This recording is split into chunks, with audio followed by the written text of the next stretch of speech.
Kuya, patayin mo na lang ako. Kahit mamatay ako, hindi ako pakakasal kay Liu Qiang na walang hiyang yan. Hindi ako papakasal. Walang hiyang bata ka. Ang may utang ay dapat magbayad. Natural lang yan sa mundo. Pumalaot ang tatay ninyo. Inabutan ng bagyo. Nawala pati ang bangka at ang buhay niya. Itong gulugulong iniwan niya. Kung hindi mo babayaran, sino pa? Chen Hai. Nandito ka lang pala. Nagkukunwari ka pang parang patay na aso riyan. Patay na ang tatay mo sa dagat. May utang kayo sa pamilya namin. Na 6,000 yuan para sa bangka. Ngayong araw, kukunin namin ang magandang kapatid mo bilang pambayad utang. Para sa pamilya Chen ninyo. Isang malaking karangalan. Ha ha ha. Na magustuhan siya ng isang Liu Qiang. Swerte niya iyon. Chen Hai. Tanggapin mo na ang tadhana. Si Senyorito Liu. Nagustuhan si Xiao Yu. Iyan ay para sa pamilya Chen natin. Isang malaking swerte. Kung maglalakas loob kang sirain. Ang magandang plano ni Senyorito Liu. Ako na Tio Dafu mo ang unang-unang. Magtatakwil sa iyo alang-alang sa hustisya. At babaliin ko ang mga binti mo. Taong 1,978. Nakabalik na talaga ako sa nakaraan. Panginoon ko, dahil binigyan mo ako ng pagkakataong mabuhay muli. Sa buhay na ito, sino mang magtangkang humawak sa aking kapatid. Kahit isang hibla ng buhok, papatayin ko ang buong pamilya niya. Ikaw na walang silbi. Ang lakas ng loob mong titigan ako ng ganyan. Igapos ninyo ang babaeng iyan. At dalhin sa kasal. Sino mang humarang, bubugin ninyo hanggang mamatay. Kuya. Nagre-rebelde ka na ba? Lapastangang bata ka. May lakas ng loob ka pang humawak ng kutsilyo. Aray ko. Ang likod ko. Ah. Chen Hai, nababaliw ka na ba?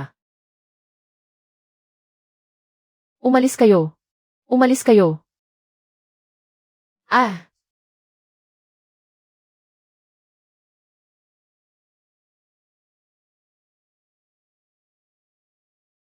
Chen Hai. Ano? Ano nang balak mong gawin? Babalaan kita. Huwag kang gumawa ng kalokohan. Ah.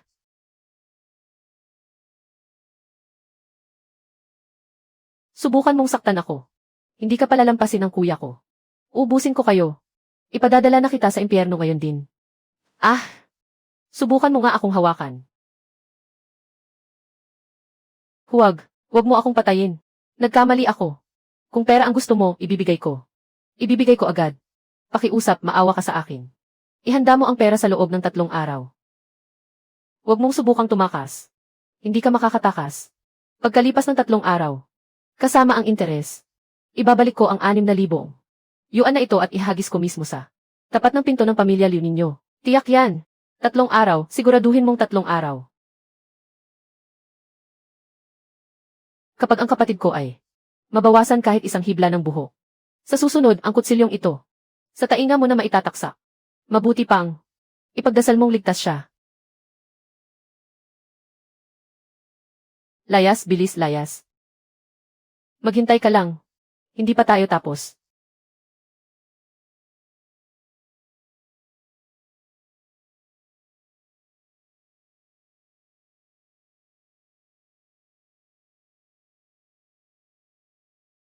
Huwag ka nang matakot, nandito si kuya. Hinding-hindi na ulit si kuya. Hinding-hindi na kita hahayaang maapi kahit kailan. Hindi ka na muling masasaktan pa. Kuya, natatakot ako ng sobra. Talaga bang? Hindi na tayo makakatakas. Si Tio Dafu at ang pamilya Liu. Siguradong lahat sila. Hindi tayo papakawalan, hinding-hindi. Ako ang bahala sa pera, ako ang gagawa ng paraan. Kahit halukayin ko pa ang buong dagat, kikitain ko ang pera.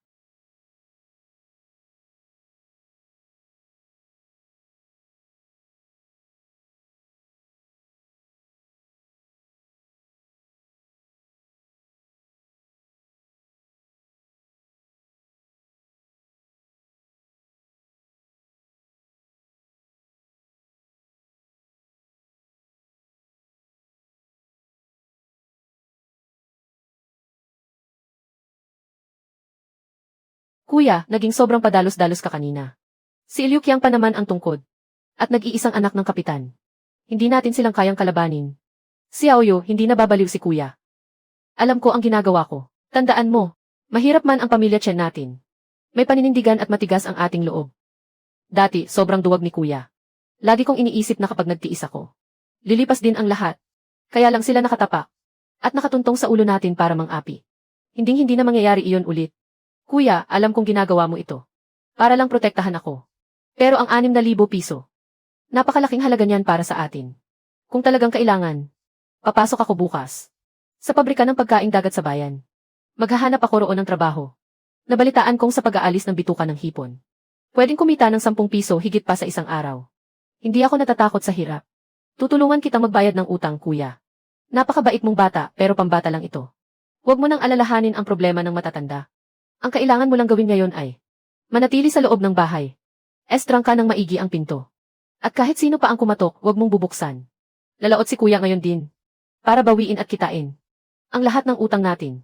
Lalaot ka ngayon. Kuya, nababaliw ka na ba? Kararaan lang ng bagyo. Hindi pa man din kumakalma ang mga alon sa dagat. Dahil din sa bagyo kaya. Pilit na pinalaot ni Tio Dafu si tatay noon. Kuya, nagmamakaawa ako sa iyo. Napakatindi ng panganib. Maghanap na lang tayo ng iba pang paraan, pakiusap. Si Aoyo, nasa gitna ng panganib ang malaking biyaya. Kararaan lang ng bagyo.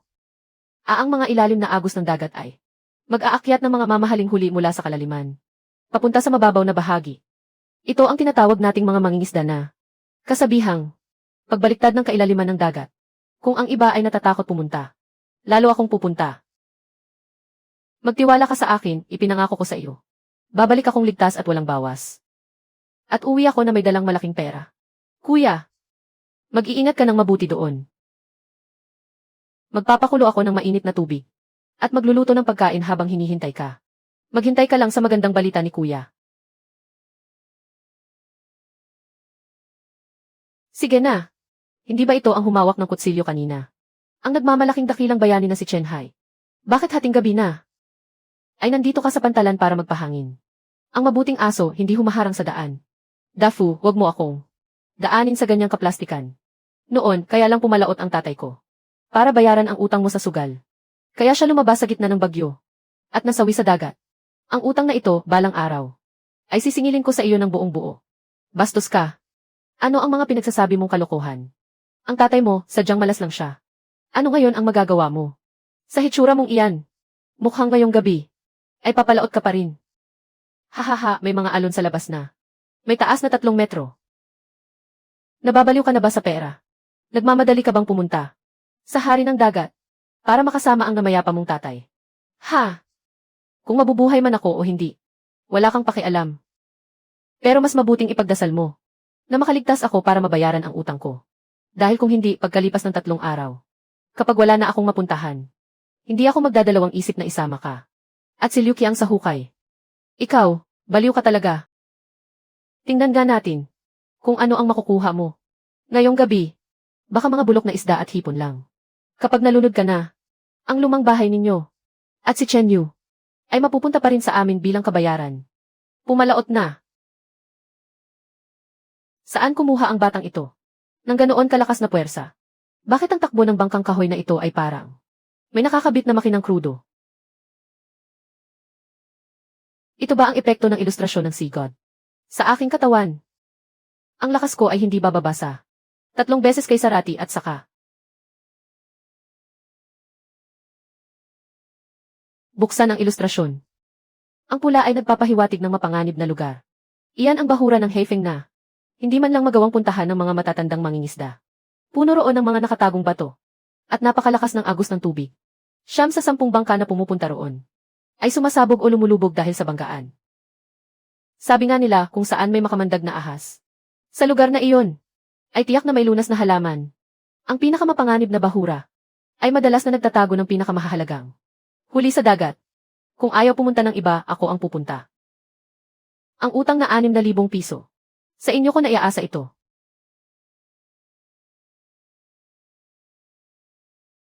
Bathala, naway mapuno ang aking lambat.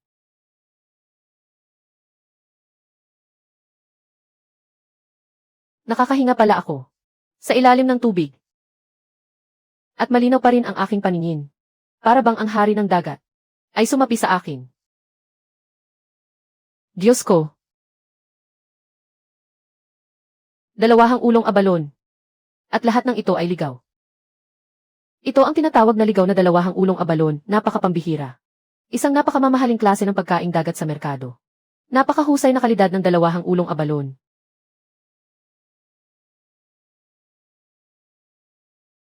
Diyos ko po. Ito ay purong ligaw na. Napakahusay na dalawahang ulong abalon. Kung sa nakaraan kong buhay ito nangyari. Ang dating sakitin at mahinang ako. Huwag nang isiping sumisid dito. Sa lalim na mahigit 20 metro. Sa mapanganib na bahura. Kahit pa makarating ako rito. Hindi ko makakayang tanggalin. Ang mga nakadikit na pesting ito. Pero malas nyo lang ngayon.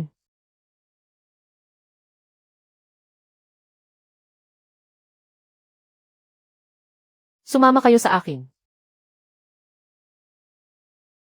Hahaha.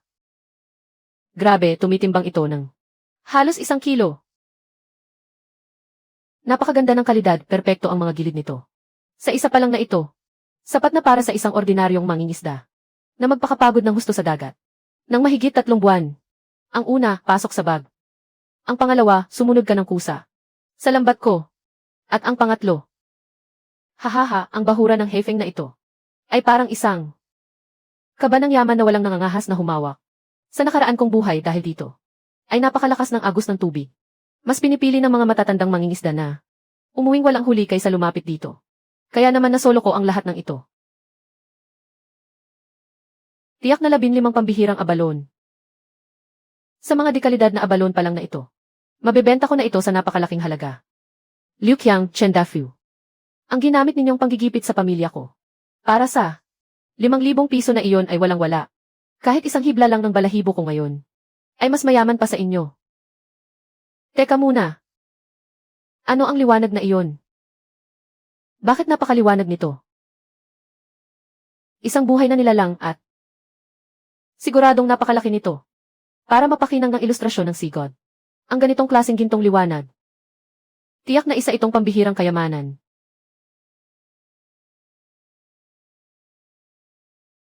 Gintong kaliskis. Dilaw na bibig.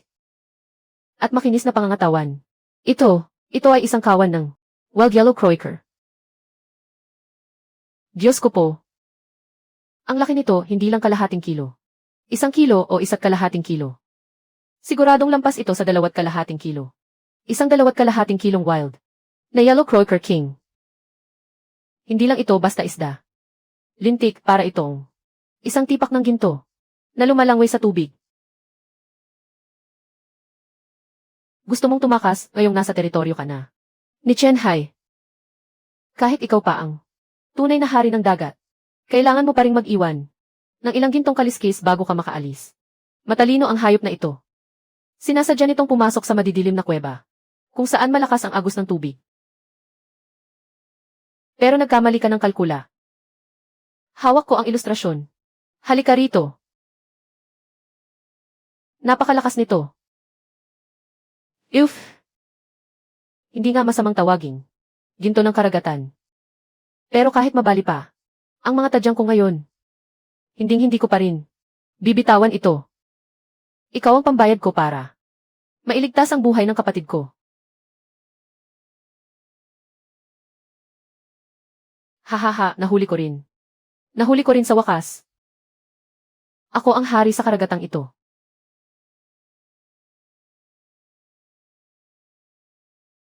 Jackpot tayo ngayon. Yaman na talaga natin. Ang swerte ng huli na to. Panalong-panalo talaga, haha. Taong 1,978 ngayon. Sobrang bihira at mahal ng double-headed abalon. Itong 15 piraso sa pinakamababang taya ay mabibenta ng ilang libo. At para naman dito sa 5 gin na hari ng mga wild yellow croaker. Kasama pa ang ilang maliliit na to. Siguradong aabot ng mahigit 10,000. Kapag pinagsama ang dalawang to, tiyak na lalampas sa 15,000. Liu Qiang, Chen Dafu. Kayong dalawang mga walang hiya. Mga salot kayo. Hindi ba gusto ninyong kunin ang 5,000? Walang kwentang utang para ipitin. 6 Xiaoyu. Para patayin kami sa hirap. 3 araw, anong 3 araw? Sa loob lang ng isang gabi, kumita ako ng doble sa halagang sinisingil ninyo. Pagkasikat ng araw, itatapon ko ang perang ito nang walang bawas. Sa mismong, makakapal ninyong mukha. Hindi muna ako pwedeng bumalik sa nayon ng sanlian. Ang tusong si Kapitan Liu Dajayang ay maihawak sa buong nayon. Siya ang batas doon. At kinokontrol niya ang lahat ng negosyante ng isda. Kapag nakita niyang dala ko ang ganito kagagandang huli, tiyak na makikipagsabuatan siya kay Chen Dafu para piliting bilhin ito sa murang halaga. O kaya naman ay nakawin ito sa akin. Itong mga gintong huli na to. Doon lang sa bayan. Sa pinakasikat na Haiwang Pavilion. Ang karapat-dapat dito. Bago sumikat ang araw. Kailangan ko nang makarating sa bayan. Liu Qiang, ihanda mo na ang leg mo at maghintay ka. Ang totoong ganti ko ay magsisimula pa lang ngayon.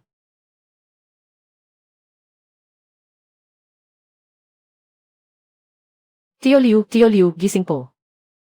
Ako po si Chen Hai mula sa nayon ng Sanlian. Pahiram naman po ng tricycle ninyo. Chen Hai, kapapasa lang ng bagyo. Ang aga-aga pa. Bakit hindi ka manatili sa nayon? Bakit ka napadpad dito sa labas? Basang-basa ka pa. Tio, wala na pong oras para magpaliwanag. May nakuha akong magandang huli. Kailangan ko nang pumunta sa bayan para ibenta to. Hihiramin ko muna ang tricycle ninyo. Kahit kalahating araw lang. Pagbalik ko para isauli ito. Bibigyan ko kayo ng 2 bote ng masarap na alak. Bilang bayad sa renta. Huwag na ang alak. Alam kong mahirap din ang buhay mo. Gamitin mo na ang tricycle. Mag-ingat ka lang sa daan. Medyo mahina ang preno niyan. Salamat po ng marami.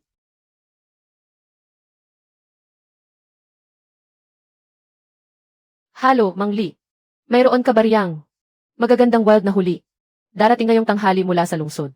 Ang ilang malalaking mamumuhunan.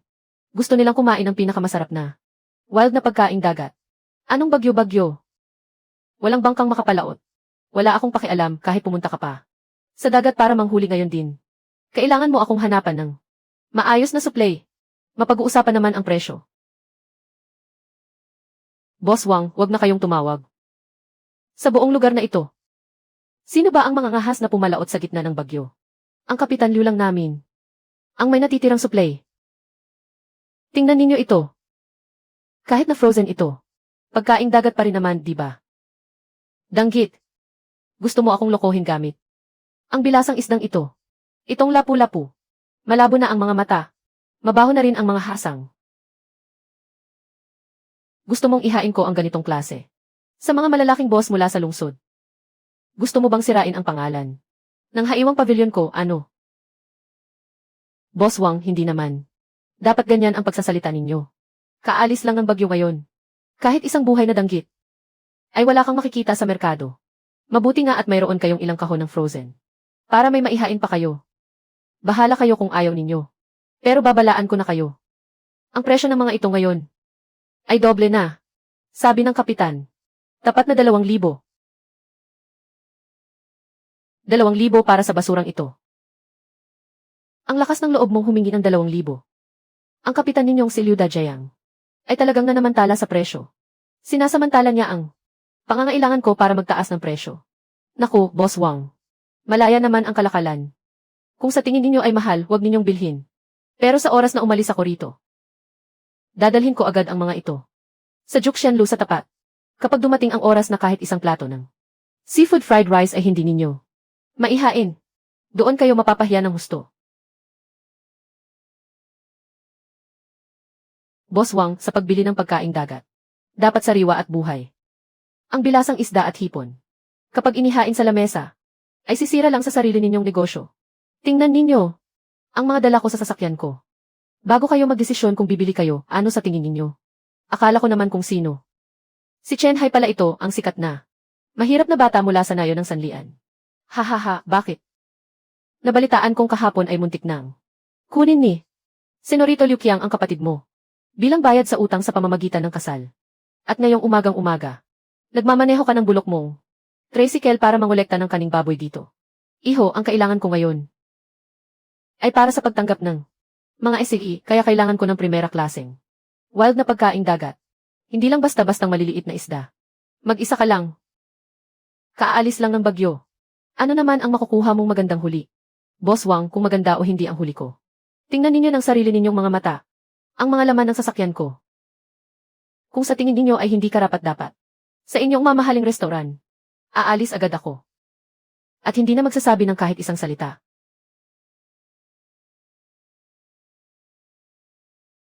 Ito ay.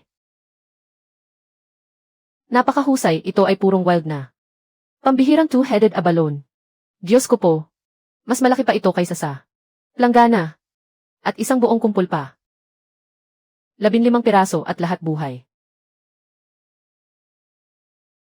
Impossible, hinding-hindi ito. Possible. Sa gitna ng bagyo sa malalim na dagat. Napakalakas ng agos doon. Paano mo naman magagawang makahuli ng mga ligaw na dambuhalang abalon? Ikaw, hindi tama ang pinanggalingan ng huli mo. Bawiin mo ang sinabi mo.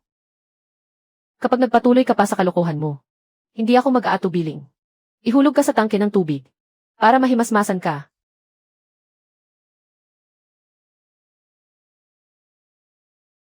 Boss Wang, wag lang sa ilalim ang tingnan ninyo. Tingnan ninyo rin ang lumalangway sa ibabaw. Ano kaya iyon? Gintong kaliskis, ang ganda ng hugis at kulay. Ligaw na malaking yellow croaker. At sa laki nito, 5 gin. Hindi bababa sa 5 gin at 2 liang.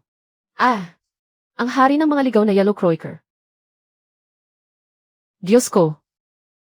Ako, si Wang Jinbiao, ay nagpatakbo ng restoran ng mahigit 10 taon. Pero ngayon lang ako nakakita ng ganito kalaking buhay na hari ng mga ligaw na yellow croaker. Chen Hai, wag mong kalilimutan.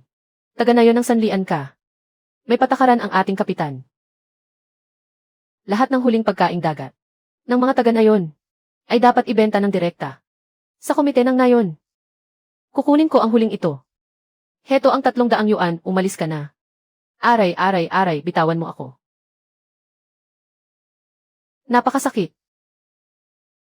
Bumalik ka at sabihin mo kay Liu Dajiang. Noon, mabait ang tatay ko. Kaya inapin ng pamilya ninyong mga Liu. At sa pilitang binili ang mga huli sa murang halaga. Mula sa araw na ito. Ang patakarang iyan sa akin. Kay Chen Hai ay wala ng bisa. Ang mga huli ko. Kung kanino ko gustong ibenta. Doon ko ibebenta. Subukan mo pang pakialaman ang mga huli ko. Hindi na ako magtitimpi sa iyo. Alice. Mayabang ka, Chen Hai. Binangga mo si Kapitan Liu. Huwag mong asahan na sa nayon ng sanlian. Ay magkakaroon ka pa ng magandang buhay. Humanda ka sa akin. Boss Wang, ngayong ang mga istorbo ay napaalis na. Pwede na tayong mag-usap tungkol sa negosyo. Itong 15 ligaw na two-headed abalone. At ang isa pang 5 gin na ligaw na hari ng mga yellow croaker. Magkano ang maibibigay ninyong presyo? Kung hindi ninyo kaya, pupunta agad ako sa tapat. Sa restoran ng Juxian. Kaya ko. Kahit ibenta ko pa ang lahat ng ari-arian ko. Kakayanin ko, kapatid. Ang mga huli mong ito ay talagang nagligtas sa buhay ko. Ngayong tanghali, ang mga importanteng bisita mula sa lungsod. Ito ang gagamitin ko para mapahanga sila. Kapatid, hindi kita lolokohin. Ito na ang pinakamataas na presyong maibibigay ko. Siguradong sa buong industriya. Ito na ang pinakamakatarungan. Ang bilis ninyong kausap, Boss Wang. Kasunduan sa 12,000 yuan. Pero may isa akong kondisyon. Anong kondisyon? Sabihin mo lang, kapatid na Chen.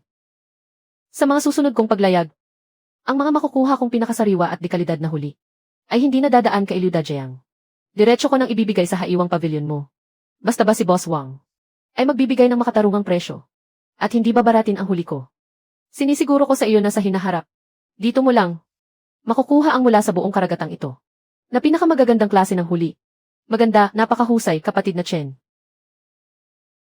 Mula ngayon, ituturing na kitang kaibigan. Ako si Wang Jinbiao ay maaasahan mo. Ang matandang tusong si Liu Dajiang na iyan. Matagal ko nang kinasusuyaan. Sa susunod, lahat ng huli mo ay bibilhin ko sa pinakamataas na presyo sa merkado. Boss Wang, bayad na ang lahat at maayos ang transaksyon natin. Salamat sa magandang pagtutulungan natin. Kapatid na Chen, sa susunod, kapag may kinaharap kang problema, pumunta ka lang sa akin anumang oras. Dito sa bayan, ako si Wang Jinbiao ay mayroon pa ring impluwensya para tulungan ka.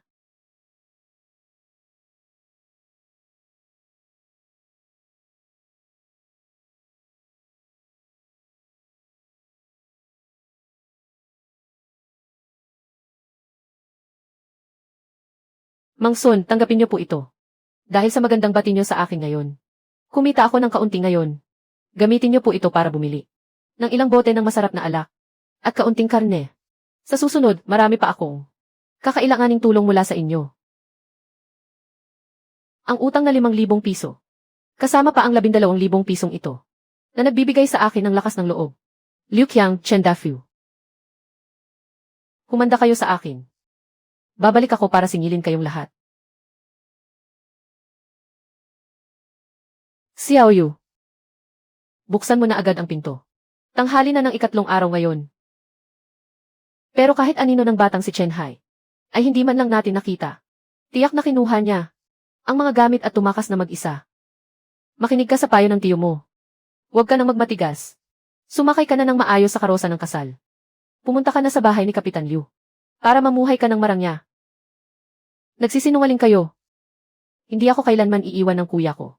Kahit anong mangyari, hindi ako magpapakasal. Kapag nagpilit kayong pumasok, lalabanan ko kayo hanggang sa huli. Chen Yu. Umaasa ka pa rin ba sa walang silbi mong kuya? Ang 6,000 piso. Hindi niya may ipon yan kahit sa loob ng 3 araw. Personal na pumunta rito ang tatay ko ngayon. Kaya bubuksan mo ang pintong ito sa ayaw at sa gusto mo. Kung hindi, pipilitin pa rin naming pumasok.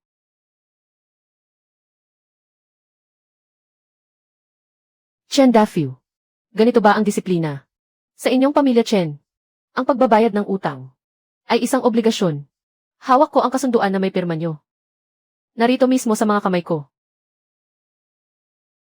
Dahil hindi nyo mabayaran ang utang, itutuloy natin ang kasal na napagkasunduan natin noon. Ako, si Liu Dajiang, dito sa nayon ng sanlian, ay palaging nakikipag-usap ng may katwiran. Sige na, simulan nyo na. Buksan nyo ang pinto. Huwag kayong papasok.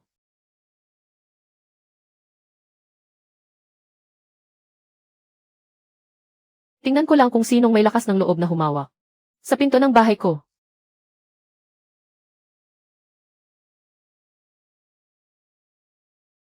Kuya. Kuya. Bumalik ka na. Alam ko namang hindi mo ako iiwan. Baliw na bata, nangako si kuya. Tungkol sa mga bagay na may kinalaman sa iyo. Kailan ba ako hindi tumupad sa pangako? Huwag kang matakot. Nandito si kuya. Walang makakakuha sa iyo ngayon.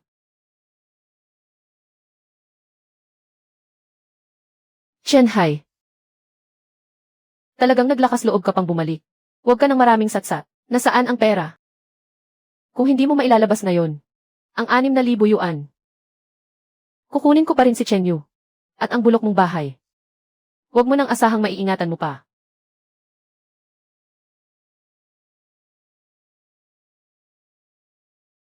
Ahay, bata. Huwag masyadong mainit ang ulo mo. Dahil bumalik ka na. Gagawin natin ito ayon sa patakaran. 5,000 yuan na puhunan. Dagdag pa ang 1,000 yuan na interes. Ibigay mo ang pera at pwede mo nang punitin ang kasunduan. Kung hindi mo mailalabas ang pera, kukunin ko ang tao.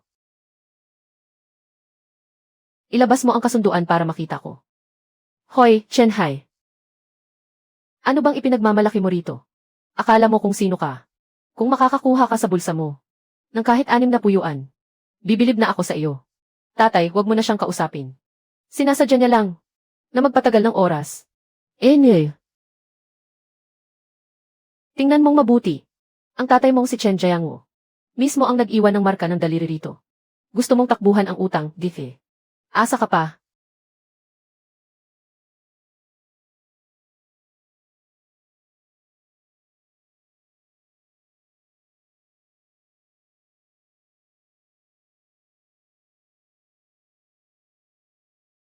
Ang daming pera. Pawang mga daang yuan na papel. Sa buong buhay ko, hindi pa ako nakakakita ng ganito kadaming cash. Hindi ba't laging walang pera si Ahay? Saan niya ba nakuha ang ganito kadaming pera? Bilangin mong mabuti. Eksaktong 6,000 yuan ito. Walang kulang kahit 1 sentimo. Simula ngayon, walang utang ang pamilya Chen ko sa inyo. Na pamilya Liu kahit 1 kusing. Impossible. Ikaw na araw-araw ay umuuwing walang huli ang lambat. Paanong sa loob ng 3 araw ay kumita ng 6,000 yuan? Ang pinanggalingan ng perang ito. Siguradong may kahina-hinala. Tatay, pumunta tayo sa presinto para malaman ang totoo. Pwedeng kumain ng kahit ano. Pero huwag kang magsalita ng walang patunay. Ang perang ito ay galing sa panghuli ko ng isda sa dagat, na marangal kong ibinenta sa bayan. Sa Haiwang Pavilion. Para kitain ito. Ang may-ari ng restoran na si Boss Wang mismo ang nagbayad sa akin.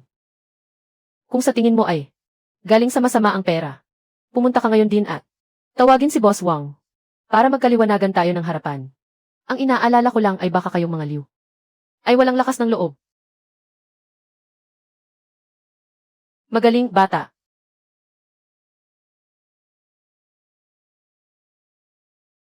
Nga. Iba na nga ang isang tao pagkalipas ng 3 araw. Dapat ka nang tingnan sa ibang paraan. May lakas ng loob ka rin pala. Sa'yo na ang kasulatan ng utang. Magtutuos pa tayo.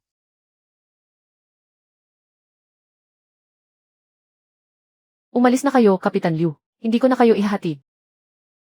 Mula ngayon ang mga tao sa pamilya Liu. Kapag nangahas pang pumasok sa bahay ko, kahit kalahating hakbang sa bakuran ko, akong si Chen Hai, hinding-hindi aatras kahit isang hakbang. Umalis ka sa harap ko.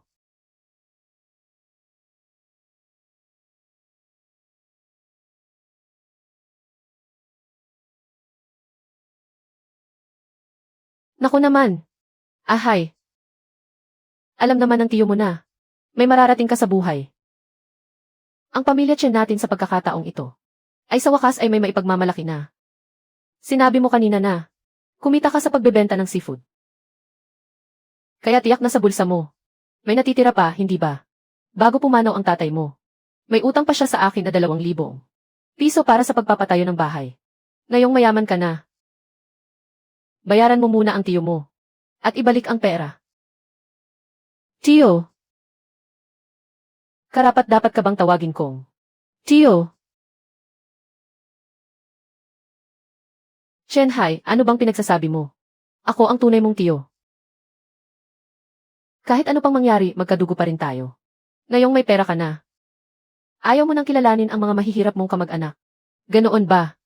Nanonood ang mga kanayon natin. Nangahas ka pang banggitin ang mga kanayon natin. Chen Dafu, sa tingin mo ba? Hindi ko alam kung paano namatay ang tatay ko. Sa tingin mo ba ang 5,000 pisong kasulatan ng utang ay paano nagkaroon? Noong bumili ng bangka ang tatay ko. Malinaw na kay Liu Dajayang lang siya. Nangutang ng 2,000 piso. Pero ikaw na nasa labas. Natalo sa sugal at nabaon sa utang. Lihim na nakipagsabwatan kay Liu Dajayang para baguhin ang kasulatan ng utang. At pilit na. Ginawang 5,000 piso ang utang. Kinuha mo ang 3,000 piso mula roon. Para pambayad sa sarili mong utang. Nagsisinungaling ka. Ano namang ebidensya mo? Bago pumalaot ang tatay ko. Noong gabing iyon. Mismo niyang sinabi sa akin. Ang tungkol sa bagay na ito. Gusto sana niyang hintaying lumipas ang bagyo. Bago magsumbong sa bayan. Pero sa huli, ginamit mo ang pangakong hati sa kita bilang pain. Para linlangin siyang pumalaot sa gitna ng bagyo. Sa huli, pati ang bangka at siya ay hindi na nakabalik. Dahil sa iyo, ang tatay ko ay hindi na nakabalik kailanman. At gusto mo pa ring itulak ang kapatid ko sa kapahamakan. At pinagnanasaan mo pa ang lumang bahay ng pamilya namin. Chen Dafu, ang mga ginawa mo na ito ay talagang walang konsensya. Hindi ka tao. Dahil sa iyo, ang tatay ko ay hindi na nakabalik kailanman. Wala akong ginawang ganyan. Chen Hai, gumagawa ka lang ng kwento. Dahil lang may pera ka na. Sa harap ng mga kanayon natin, ay pinagbibintangan mo na ang sarili mong tiyo. Chen Dafu. Pakinggan mong mabuti. Mula sa araw na ito, putol na ang ugnayan ng ating mga pamilya. Sa susunod na magkita tayo sa daan, magkunwari tayong hindi magkakilala. Kung maglalakas loob ka ulit na gamitin ang pagiging nakatatanda mo para bisitin ako, o kaya ay pag-interesan ang mga ari-arian ng pamilya namin, direkta kitang isusumbong. Ang mga ebidensya ng pandaraya mo sa akin. Gamit ang mga peking kwenta ay dadalhin ko. Sa himpilan ng pulisya sa bayan. Hahayaan ko ang mga pulis doon na mag-imbestiga ng mabuti. Sa pulisya.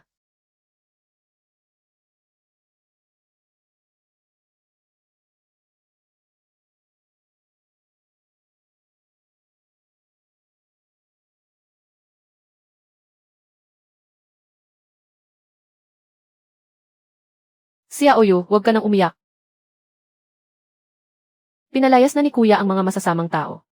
Tingnan mo kung ano ang binili ni Kuya para sa iyo. Kuya, napakabuti mo talaga. Akala ko ay magkakawatak-watak na ang pamilya natin. Baliw na bata. Ang magandang buhay natin ay nagsisimula pa lamang. Bukas, sasamahan ka ni Kuya na bumili ng sarili nating malaking bangkang demotor. Hindi lang natin kukunin ang lahat ng yaman sa dagat na ito, kundi gagawin din nating mas masagana ang ating pamumuhay kaysa sa kahit kanino.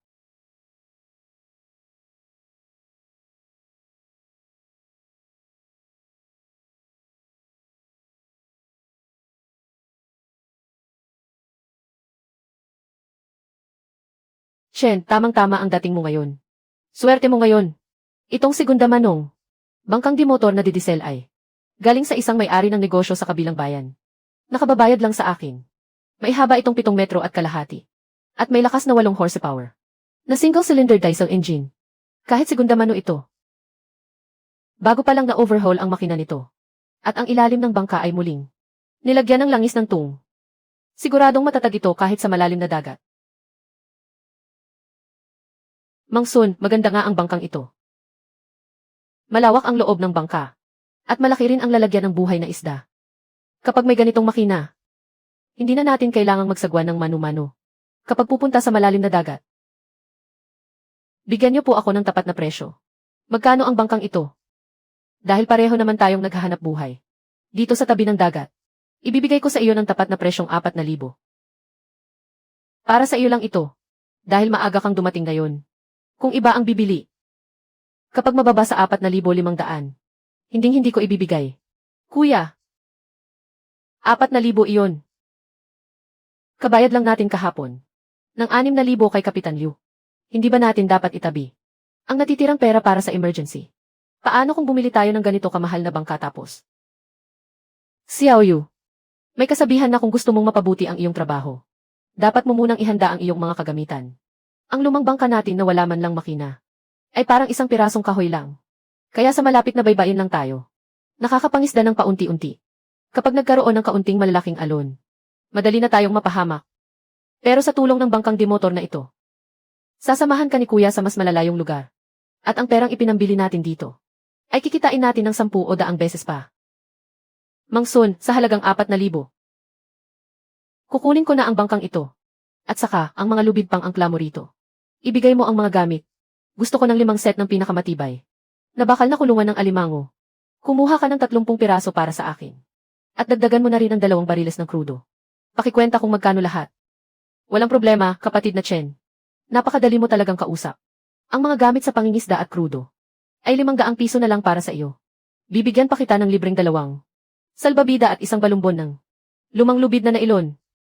Heto na. Kuya. Ang bilis tumakbo ng bangkang ito. Walang kahirap-hirap. Siyempre naman. Hindi mo na kailangan. Sumama pa kay Kuya. Sa pagsasagwa ng lumang bangkang kahoy na iyon. At magdusa. Ngayong araw. Sasakay tayo sa malaking bangkang ito. Nang may pagmamalaki. Pabalik sa nayon ng sanlian.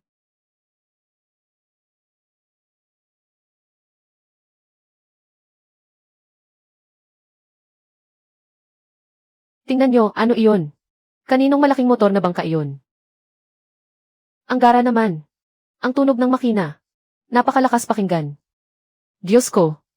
Hindi ba si Ahay iyon? At si Xiao Yu? Bakit sila nakasakay? Sa malaking bangka pabalik.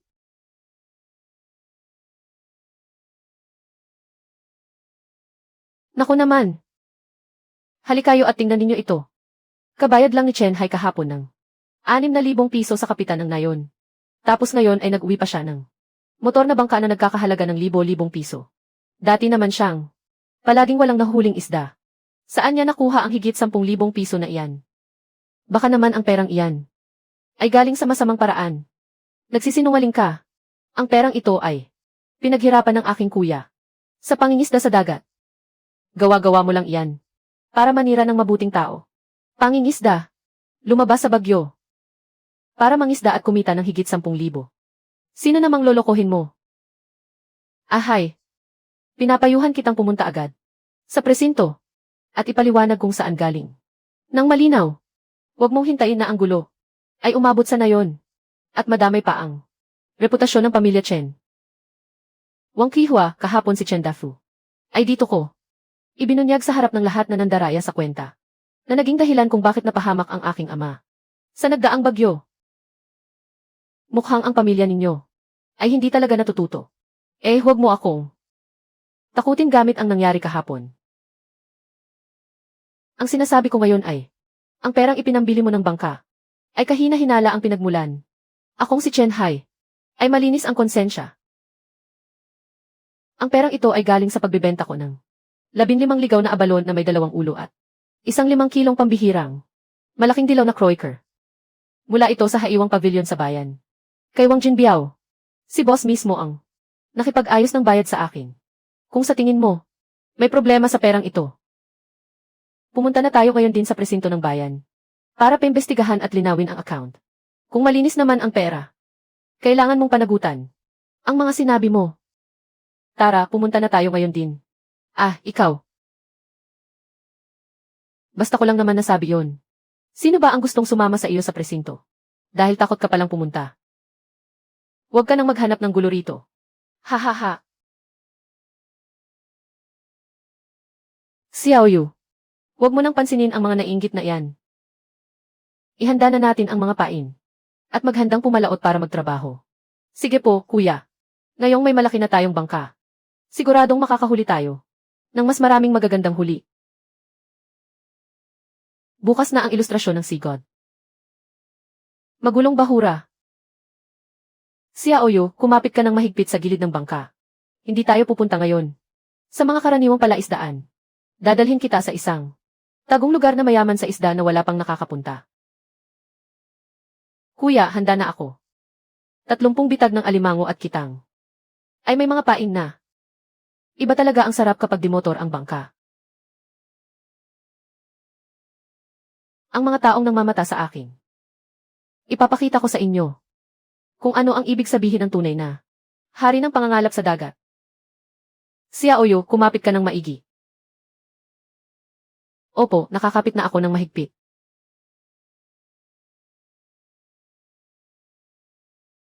Kuya, sa harap natin ay ang bahura ng Mihon at ang hangganan ng Bakawan.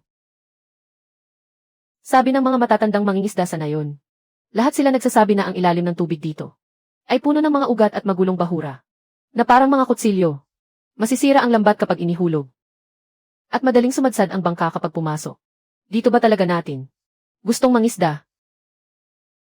Xiaoyu, tama ang sinasabi ng mga matatandang mangingisda. Talagang ipinagbabawal na lugar ito para sa mga bangkang dilambat. Pero dahil nga walang nangangahas na maghulog ng lambat dito, ang ilalim ng dagat dito ang may pinakamagagandang huli. Hindi pwede ang lambat, kaya maghulog tayo ng mga bitag ng alimango ngayon. Kunin mo nga ang mga bitag na may pain na bulok na hipon at dalhin mo rito. Sigod, 307. Nakalock ang ilustrasyon sa gintong lokasyon. Xiaoyu, sa posisyon 1. 3 metro sa harap ng kaliwang bahagi ng bangka. Ihulog mo ang 3 bitag. Sa posisyon 2, sa kanang bahagi. Sa gilid ng mga ugat ng bakawan. Ihulog mo ang 5 bitag. Sige po. Kuya, itinali ko ng napakahigpit ang mga pain. Siguradong ang mga matatakaw na nilalang na papasok doon ay hindi na makakalabas. Ihulog mo ayon sa mga koordinatong ito.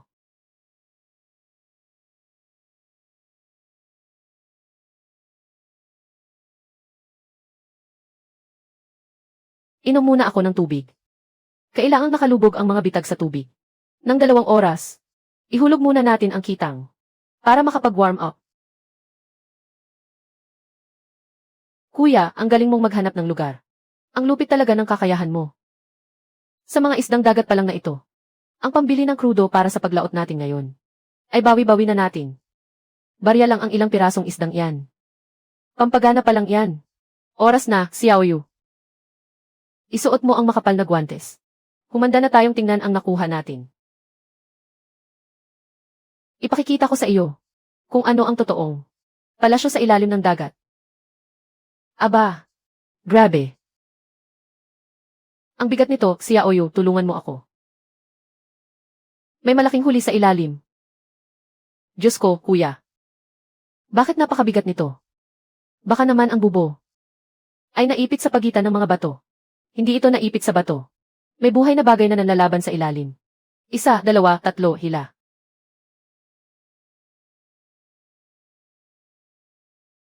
Panginoon ko. Kuya. Alimango ba ito? Mukhang kasing laki na ito ng palanggana. Hahaha, mula sa bakawan. Ang hari ng mga ligaw na alimango sa ilalim. Tinatawag itong dambuhalang alimango ng mga lokal. Tingnan mo ang kapal ng talukap nito.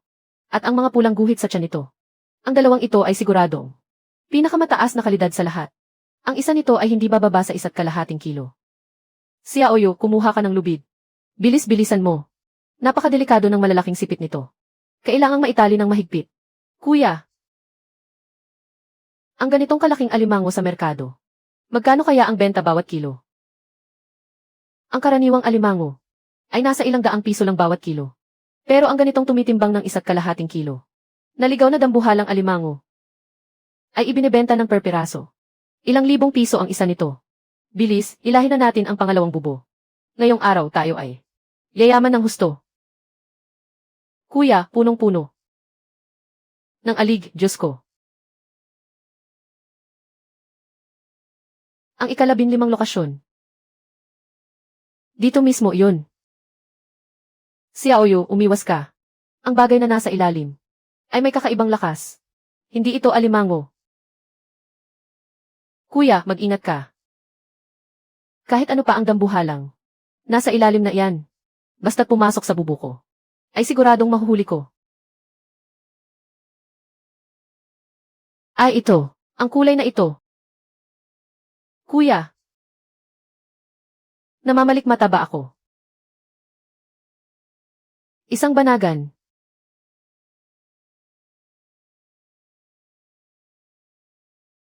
Panginoon ko. Sa haba at bigat nitong ito. Hindi bababa sa 2 kilo ito. Xiaoyu, alam mo ba kung ano ang ibig sabihin nito? Na mabebenta ba ito ng 1,000? 1,000, hahaha, Xiaoyu. Masyado mong minamaliit ang kakayahan ng kuya mo. Ang isang banagan na mahigit 2 kilo. Na purong ligaw at pambihira. Basta't buhay na makarating sa mamahaling restoran sa bayan. 5,000 hanggang 8,000. Ay may bibili at bibili pa rin. 8,000. Para lang sa isang banagan na ito. Ay katumbas na ng buong lahat ng utang natin kay Liu Qiang. Tama. Dahil dito, ngayong araw, talagang apaw na apaw ang huli natin. Hila pa. Iahon mo pa ang natitirang 15 bubo.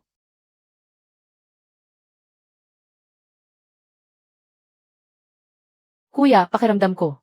Para akong nananaginip. Kung makikita lang ito ng mga tao sa nayon, na laging naiinggit sa atin. Siguradong, puputok ang batsi nila sa inggit. Hayaan mo silang mainggit, Xiaoyu. Iyan talaga ang gusto kong mangyari. Habang lalo silang naiinggit. Lalo lang itong pinapatunayan na ang pagmamaliit nila sa atin noon ay isang malaking pagkakamali. Kumapit ka ng mabuti. Iuwi na natin ngayon ang punong bodega ng mga dekalidad na huli. Nang may pagmamalaki sa bayan. Ang matandang tusong si Liu Dajayang. Kapag nalaman niyang kumita tayo ng ganito kalaki, siguradong mamayang gabi, hindi na siya makakatulog ng mahimbing. Kuya, mayaman na talaga tayo. Kumapit ka, ang bodega nating puno ng mga dekalidad na isda ay dapat may uwi nating buhay sa bayan.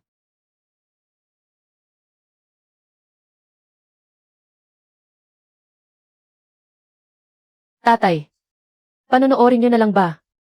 Si Chen Hai habang ang mukha ng pamilya Liu ay tinatapakan niya sa lupa. Ngayong araw, naglayag siya. Gamit ang dimotor na bangkang iyon pabalik. At ang buong nayon ay pumunta sa daungan para makiusyoso.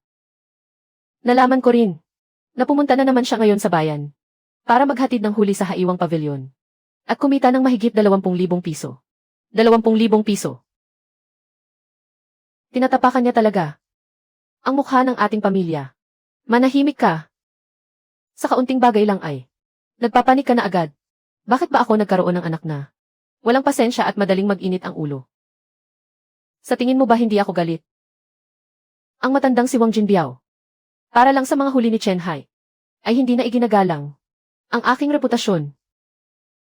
Ang pamilya Liu natin, dito sa nayon ng sanlian, ang nagtakda ng mababang presyo para sa pagbili ng mga pagkaing dagat. Pero ngayon dahil kay Chen Hai, nasira ang lahat ng ating patakaran. Kapitan, tama po si Qiang Jie. Kaninang hapon, maraming matatandang mangingisda sa nayon ang nagbubulungan ng palihim. Sinasabi nilang susunod sila ng patago sa bangka ni Chen Hai bukas. Kapag hinayaan natin silang magsama-sama at magkaisa, sino pa ang rerespeto sa inyo? Bilang kapitan ng nayon, ang mga bangka nating pambili ng huli ay baka wala nang makuha kahit isang maayos na isda. Tatay, kung ayaw ni Chen Hai na maging maayos ang buhay natin, hindi rin natin siya hahayaang makapangisda ng matiwasay. Mamayang gabi isasama ko si Nico at ang iba pa para sumakay sa bangka niya sa dilim at sisirain namin ang kanyang mga kagamitan sa pangingisda. Siguraduhin mong bukas hindi siya makakapalaot. Kalokohan. Kung gagawa ka ng kilos ng hayagan, parang sinabi mo na rin sa mga pulis na may nanggugulo. Kung gagawin mo, siguraduhin mong malinis. Ibahin mo ang galaw para magmukhang aksidenteng banggaan lang. Kapag nawala ng bangka si Chen Hai, magiging parang tigre na lang siyang walang ngipin. Sa oras na iyon, ang utang niya, na napakalaki, ay mapipilitan pa rin siyang magmakaawa. Sa pamilya Liu natin, huwag kayong mag-alala, tatay. Isasama ko ang ilang tao mula sa kanluran ng nayon. Iyong mga magagaling lumangoy. Sisiguraduhin kong magagawa ito nang walang nakakaalam. Pagkatapos ng gabing ito, ang nayon ng sanlian ay kontrolado pa rin ang pamilya Liu natin. Liu Dajiang, Liu Qiang. Akala niyo ba talaga wala akong paghahanda? At iwan lang ang bangkang ito na bumubuhay sa akin. Sa daungan magdamag. Masyado nang matagal na naiinggit kayo. At hindi niyo basta-basta matatanggap ang pagkatalong ito. Illustration. Simulan ang pagbabantay. Nandyan na sila. Hindi natutulog sa gitna ng gabi. At lumalangway palapit sa ibabaw ng tubig. Siguradong ang pakay nila ay ang bangka ko. Ngayong araw, tuturuan ko kayo na kapag madalas kayong lumalakad sa dilim, ay siguradong makakatagpo kayo ng katapat nyo. Halika na. Masyadong maingay ah. Boss Qiang, ito nga ang bangka. Ang batang si Chen Hai ay tiyak na natutulog sa bahay nila. Umakyat na tayo, tapusin ito at umalis agad. Bilis-bilisan nyo. Huwag kayong magbukas ng ilaw. Boss Qiang, sobrang dilim, wala akong makita. Manahimik ka, mangapa ka na lang habang naglalakad. Pumunta ka doon at sirain mo ang mga kitang niya. Sirain mo lahat yan. Naiintindihan ko. Ergaw, sumama ka sa akin. Maghanap tayo sa ilalim ng kubyerta ng isang hindi kapansin-pansing lugar para isabotahe. Bukas ng umaga, gusto kong makita kung paano si Chen Hai makakapaglayag pa. Aray, ano ba itong napakadulas? Napakasakit. Boss Qiang, mailubid. Nasilo ang binti ko. Sa gitna ng gabi. Senyorito Liu, nagdala ka pa ng mga tao sa bangka ko. Masyadong magalang naman yata yan. Chen Hai, bakit ka nandito sa bangka? Hindi ba umuwi ka na? Kayo nga ang hinihintay ko. Ako, bababa muna ako. Diyan ka lang. Ah, kuya. Dinala niyo pa ang mga kagamitan sa bangka. Tapos may gana pa kayong sabihing wala kayong ginagawa. Hahaha, kuya. Wala talaga akong ginawa. Wala pa talaga akong nagagawang anuman. Boss Qiang, iligtas mo ako. Mga palos. Umakyat kayo sa bangka ko dala ang mga kagamitang iyan. Gusto mo ba akong tulungan kumpunihin ang bangka ko? Boss Chen, nagkamali ako. Pinilit lang ako ni Liu Qiang na pumunta rito. Makikipagpatayan ako sa iyo. May lakas ng loob ka pang lumaban. Nalaglag ang mga gamit. Nalaglag din ba ang tapang mo? Chen Hai. Subukan mong galawin ako. Kapag nalaman ito ng tatay ko, hindi kanya palalampasin. Ang tatay mo, kung talagang may tapang siya, dapat siya mismo ang pumunta rito ngayong gabi. Huwag mo akong ihulog. Chen Hai, babayaran kita. Bibigyan kita ng pera. Ngayon ka pa magmamakaawa. Huli na ang lahat. Huwag, tulong. Kapit sa lubid. Chen Hai, hilahin mo ako pataas. Kung may lakas kayong lumangway papunta rito, lumangway din kayo pabalik sa dalampasigan ng mag-isa. Boss Hai, kami na ang bababa ng kusa. Hindi na kailangan kayo pa ang kumilos. Kami na ang aalis. Ang lamig, sobrang lamig. Kumapit kayong lahat sa lubid. Huwag kayong maglikot. Tumingin kayo sa dinaraanan nyo. Ay, hindi ba ito si Senyorito Liu? Hating gabi na, kasama mo pa ang mga tauhan mo. Para lang mag-night swimming dito sa pantalan. Tulong, Chen Hai. Hilahin mo ako pataas. Makinig ka ng mabuti, Liu Qiang. Isang leksyon lang ito. Para sa inyo ngayon. Dahil may lakas kayo. Nang loob na lumangway papunta rito. Lumangway din kayo. Pabalik sa dalampasigan. Umuwi ka at sabihin mo. Sa tatay mong si Liu Dajayang. Na mula ngayon sa nayo ng sanlian. Huwag na huwag siyang magmamalaki. Sa harap ko kay Chen Hai. Kapag ginalaw niyo pa ang bangka ko, diretso kong ibibigay ang mga ebidensya. Sa presinto ng pulisya. Naintindihan ko na. Bilis, umalis na tayo. Hinding-hindi na ako babalik dito. Layas. Bilis, umahon na kayo.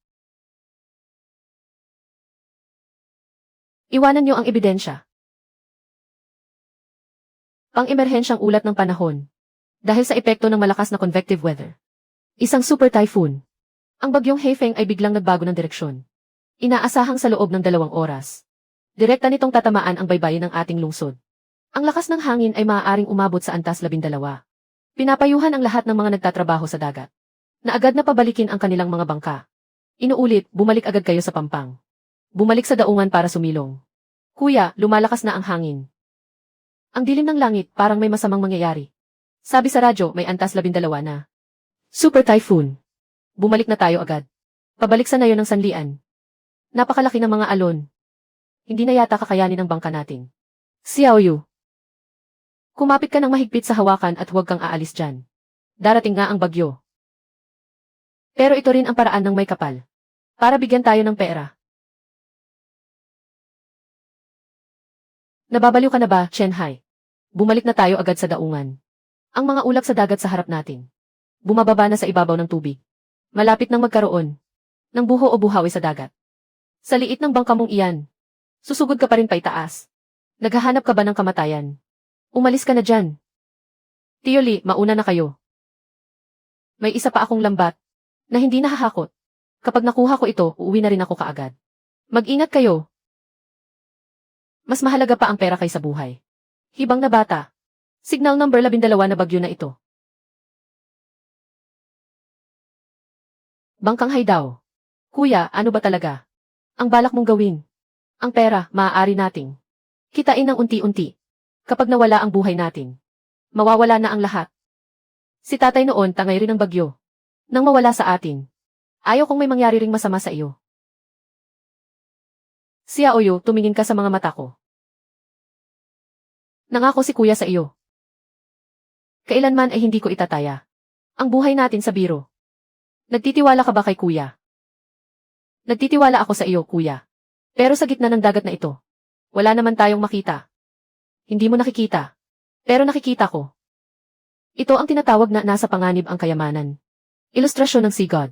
Gumana ka sa buong lakas. Tama ang sinabi ni Tio Li.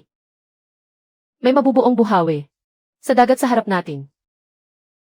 Pero dahil sa ganitong matinding presyon sa ilalim ng dagat, ang mga higanting isda mula sa daan-daang metrong lalim, nakaraniwan ay hindi nahuhuli, mga kakaiba at malalaking isda. Lahat sila ay tatangain paitaas. patungo sa ibabaw ng tubig. Ito ang bihira at minsan lang sa isang siglong. Pagdagsa ng mga higanting isda. Xiaoyu, ihanda mo ang pinakamatibay nating Chiron na lambat. Kapag ang lambat na ito ay nahakot natin pa itaas. Tayong dalawang magkapatid. Sa natitirang kalahati ng ating buhay. Hindi na muling maghihirap pa. Kuya, handa na ang lambat. Magkasama tayong mabubuhay. Magkasama tayong mamamatay. Ngayong araw, makikipag-agawan tayo. Sa langit para sa ating kabuhayan.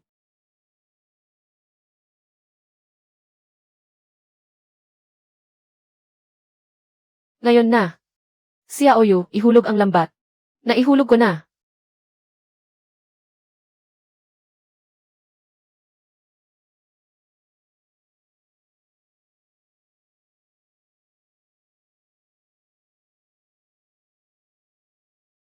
Kuya, hindi na kaya. Masyadong mabigat ang lambat. Bara na ang karete. Pinapasok na ng tubig ang hulihan ng bangka.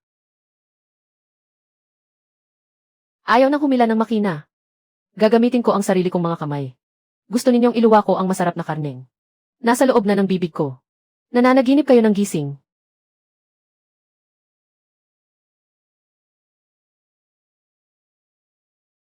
Panginoon ko. Kuya, anong uri ng mga halimaw ang mga ito? Hahaha, lapu-lapong baang. Tinatawag na hari ng mga lapu-lapu. Ang higanting lapu-lapu mula sa malalim na dagat. Tingnan mo ang laki nito. Siguradong higit pa ito sa 75 kilo. Xiaoyu, ang bagay na ito ay ang mga sikat na restoran sa lungsod ay handang bumili nito sa presyong ginto.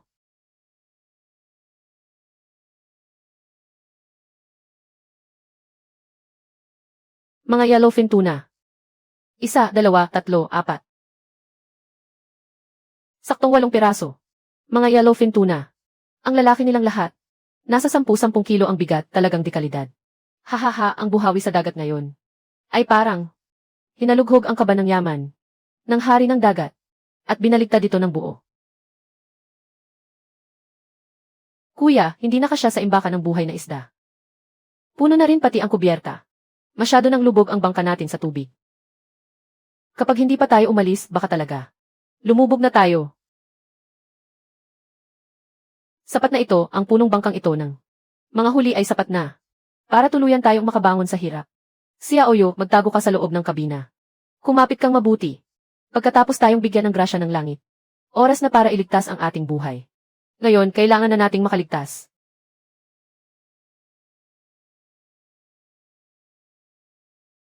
Kung gusto mong kunin ang buhay ko, sa susunod na buhay na lang. Sa susunod na buhay na lang. Simula sa araw na ito. Ang bata sa dagat na ito. Ako, si Chen Hai, ang masusunod.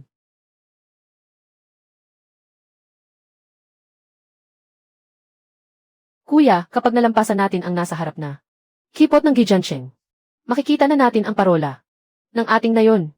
Ligtas na tayo sa lalong madaling panahon. Sandali, Xiaoyu. Iabot mo sa akin ang flashlight. May kakaiba sa direksyong 12:00.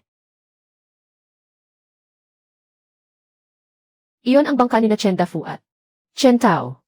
Nasira yata ang makina nila. Tumirik sila. Saklolo, saklolo. Nandito kami. Lulubog na ang bangka namin. Kayo riyan sa harap na bangka. Maawa kayo, tulungan nyo kami. Ayoko pang mamatay.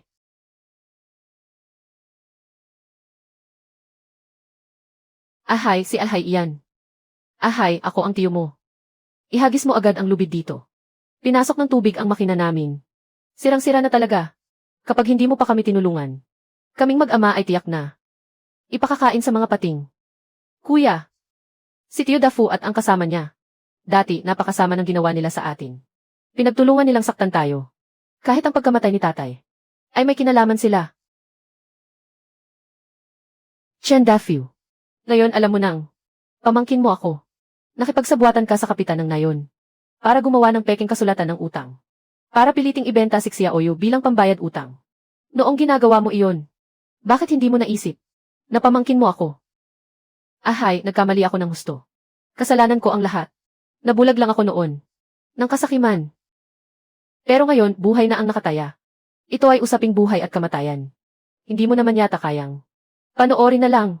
Ang sarili mong tiyo. Namamatay sa harap mo, di ba? Hinahayaan mo kaming mamatay ng walang tulong. Hindi ako isang santo, Chen Dafu. At hindi ako magpapakasanto. Kung gusto ninyong iligtas ko kayo, pwede naman. Pero walang libreng pagkain sa mundo. Noong mamatay ang tatay ko noon, pineke mo ang mga dokumento para sa pilitang agawin ang aming lumang bahay ng pamilya Chen. Kung gusto ninyong mabuhay ngayon, ipalit ninyo ang lumang bahay. Ang lumang bahay. Chen Hai, nababaliw ka na ba? Ang bahay na iyon ngayon ay nagkakahalaga ng libo-libo. Sinasamantala mo ang sitwasyon.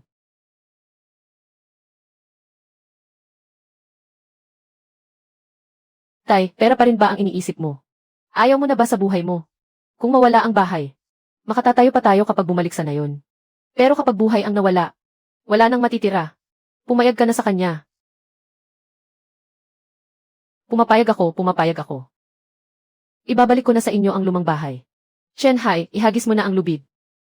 Walang bisa ang salita lang. Isulat mo ang pagsuko sa karapatan sa bahay. At ang walang kondisyong pagbabalik nito kay Chen Hai. Isulat mo ng malinaw sa papel. Pumirma kayong mag-ama. Ilagay ang inyong mga pangalan. At lagyan ng inyong tatak ng daliri. Kapag nagkamali kayo kahit isang salita, aalis agad ako at iiwan kayo. Naisulat ko na ang lahat ng sinabi mo. Pakiusap, hilahin mo na kami.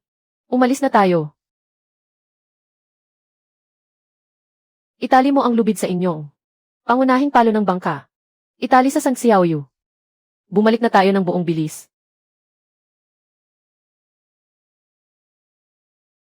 Naku, ang batang si Chen Hai. Napakasigasig at matigas ang ulo. Nasa harap na natin ang bagyo. Gusto pa rin niyang maglatag ng lambat. Sa lakas ng bagyong ito, ang kanyang 7 metrong demotor na bangka. Siguradong mapapahamak siya. Ganyan talaga ang mga kabataan. Hindi alam ang kanilang limitasyon.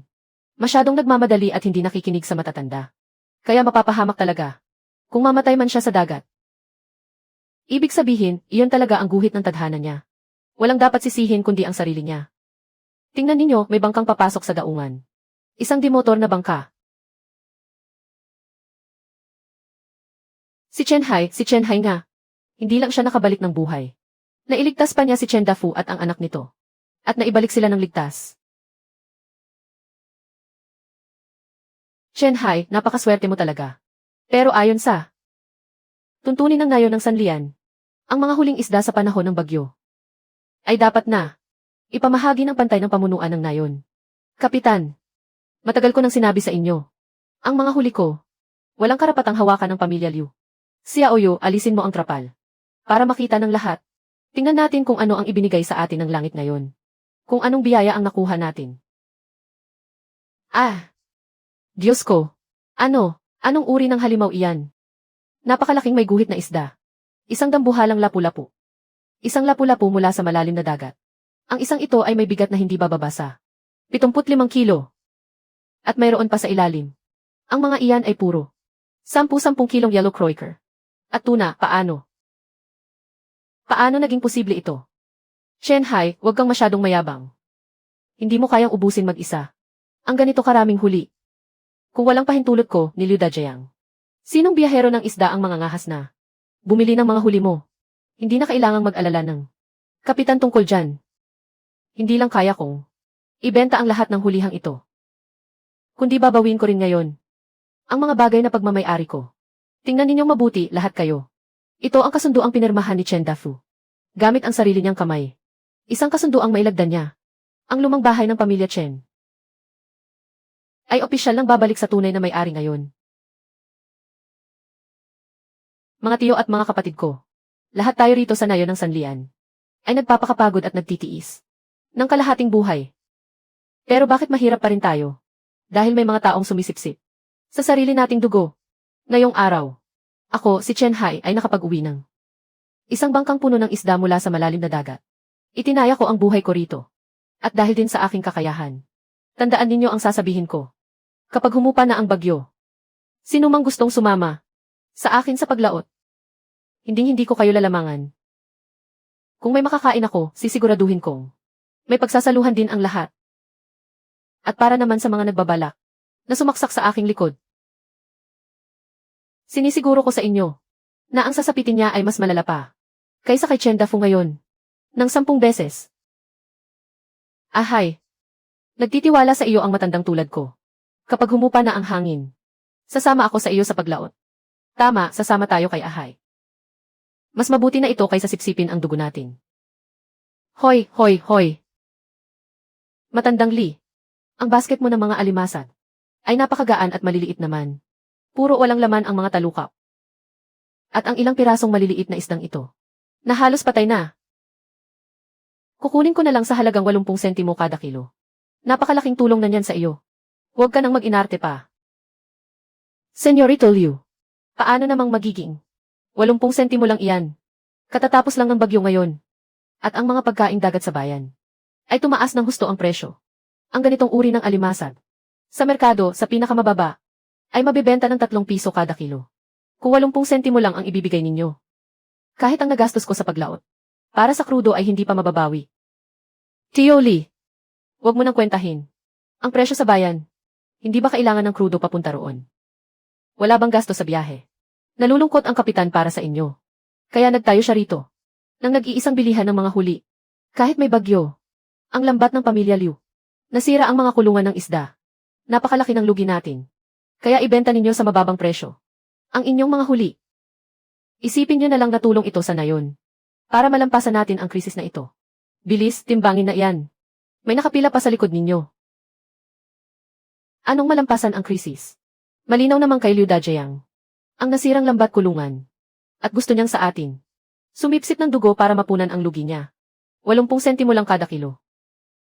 Pang-hold up na ito sa harap-harapan. Sino ang nagmamagaling doon? Kung matapang ka, lumabas ka. Sinasabi ko sa inyo, ngayong araw dito sa nayon ng sanlian, lahat ng huling dagat ay dapat ibenta sa akin kay Liu Qiang. Sino mang magtangkang palihim na maglabas ng mga huli sa nayon, huwag na huwag nyo nang aasahang makakapagbenta pa ng mga huling dagat dito. At lalong hindi kayo makakapagdaong ng bangka sa pantalan. Hoy!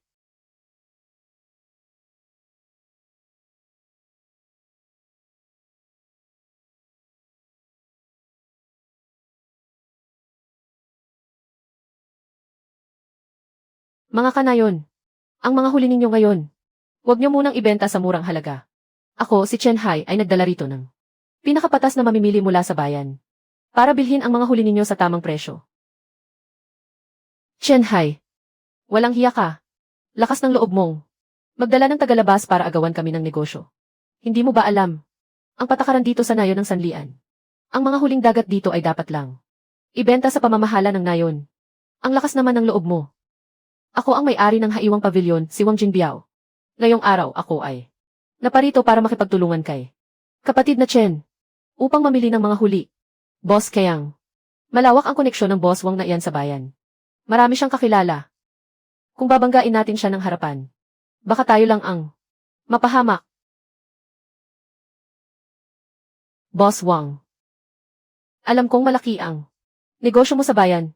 Pero ang nayon ng sanlian ay pinamumunuan ng tatay kong si Liu Dajayang. Ang mga mangingisdang ito ay henerasyon ng nagbebenta ng kanilang mga huli sa pamilya Liu.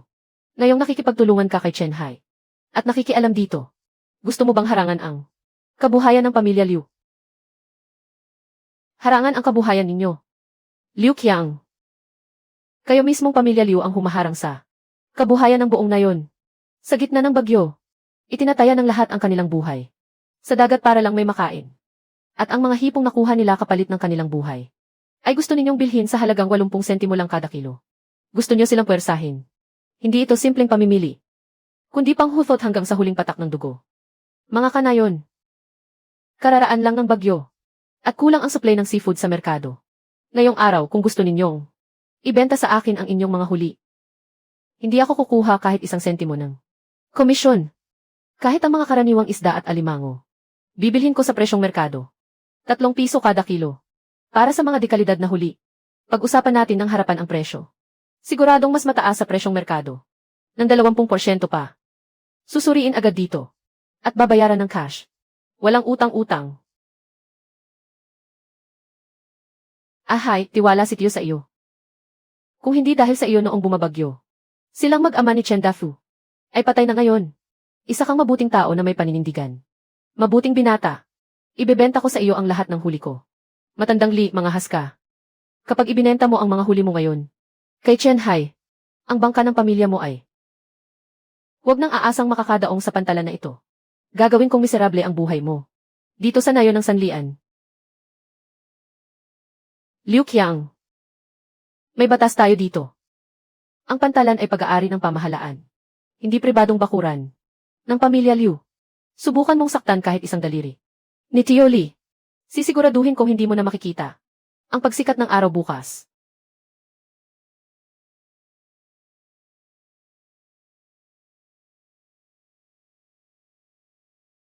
Mga kanayon. Narito ang tunay na pera. Si kapatid na Chen Hai ang susuri ng mga huli. At ako, si Wang Jinbiao, ang magbabayad. Pumila kayo ng maayos, huwag magtulakan. Lintik na monopolyo na iyan. Itinataya namin ang aming buhay. Para kumita ng pera. Bakit ang pamilya Liu ang kukuha ng malaking parte? Ahay, isama mo ako. Ahay, ako rin. Mayroon akong ilang malalaking sibas dito. Pwe, mga linta. Sabay-sabay nating ibenta kay Ahay. Hindi nila tayo kayang parusahan kung marami tayo. Tingnan natin kung ano ang magagawa ni Liu Dajayang sa buong nayon natin. Tama, tama. Nagre-rebelde na kayong lahat.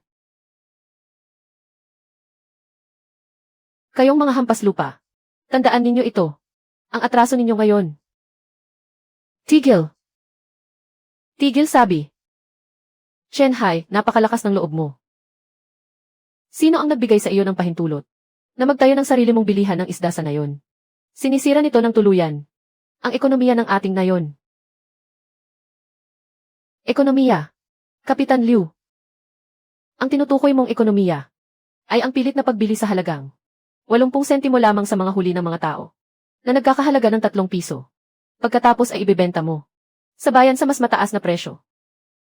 At ang natitirang kita ay ibubulsa ng pamilya Liu. Huwag kang mag-imbento ng kwento rito. Ang pamamahala ng nayon sa pagbili ay para protektahan tayo sa panganib ng merkado at iwasan ang pambabarat ng mga dayuhang negosyante. Ginagawa ko ito para sa ikabubuti ng lahat. Yes proteksyon sa panganib.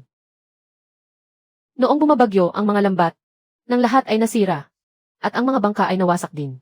Chen Hai, ito ang oras kung kailan pinakakailangan ng pera para sa pagkukumpuni. Bilang kapitan ng nayon, hindi mo lang ipinamahagi ang mga ayuda, kundi sinamantala mo pa ang kahirapan namin. Ngayong araw, akong si Chen Hai ay dadalhin ang presyo ng merkado sa harap ninyong lahat at ibibigay ang pera ng walang bawas sa mga kamay ng mga kanayon. Ito ang tunay na nagmamalasakit sa lahat. Kapitan Liu, malayang merkado na ngayon. Ang lahat ay may karapatang bumili at magbenta ng malaya. Kung gusto mong makipagkompetensya, sige lang. Tapatan mo ang aking presyo ng pagbili. Naniniwala akong ang mga kanayon ay marunong magkumpara. Ikaw, kayo. Kapitan, wag na kayong magsalita. Dati wala kaming magawa, kundi umasa sa bangka ng pamilya Liu para bilhin ang mga huli namin. Ngayong binigyan kami ni Chen Hai ng magandang pagkakataon. Sa susunod, ang mga huli namin ay kay Chen Hai lang namin ibebenta. Ito ang tinatawag na hustisya para sa lahat. Tama. Kay Chen Hai lang kami. May hustisya sa puso ng mga tao. Magaling, napakagaling mo, Chen Hai. Hindi mo lang inagaw ang negosyo ko, kundi gusto mo pang sirain ang kabuhayan ko. Tingnan na lang natin. Hindi pa tayo tapos. CJ. Mga kanayon, magpatuloy tayo sa pagtimbang. Ang mga ipinangako ko, si Chen Hai, ay tiyak kong tutuparin. Simula ngayong araw, ang monopolyo ng pamilya Liu ay tapos na. Ang mga yamang dagat at kayamanan sa dagat na ito. Basta't handa kayong magsumikap. Sinisiguro kong ang bawat isa sa inyo ay uwing may masaganang huli.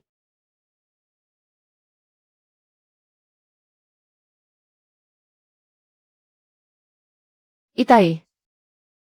Kalahating buwan na ang nakalipas. Mula nang si Chen Hai, ang hayop na iyon, ay nagdala ng mga truck mula sa bayan papasok sa nayon. Ang istasyon ng pagbili ng pamilya Liu ay wala man lang nakuhang kahit isang pirasong hipon. Ang mga yelo sa bodega natin ay natunaw na lahat at naging tubig. Kung magpapatuloy pa ito, ang pamilya Liu natin, dito sa nayon ng sanlian ay, magugutom na lang at mawawala ng makakain. Bakit ka natataranta? Nitong nakaraang kalahating buwan, sinadya kong hayaan si Chen Hai na magpasikat.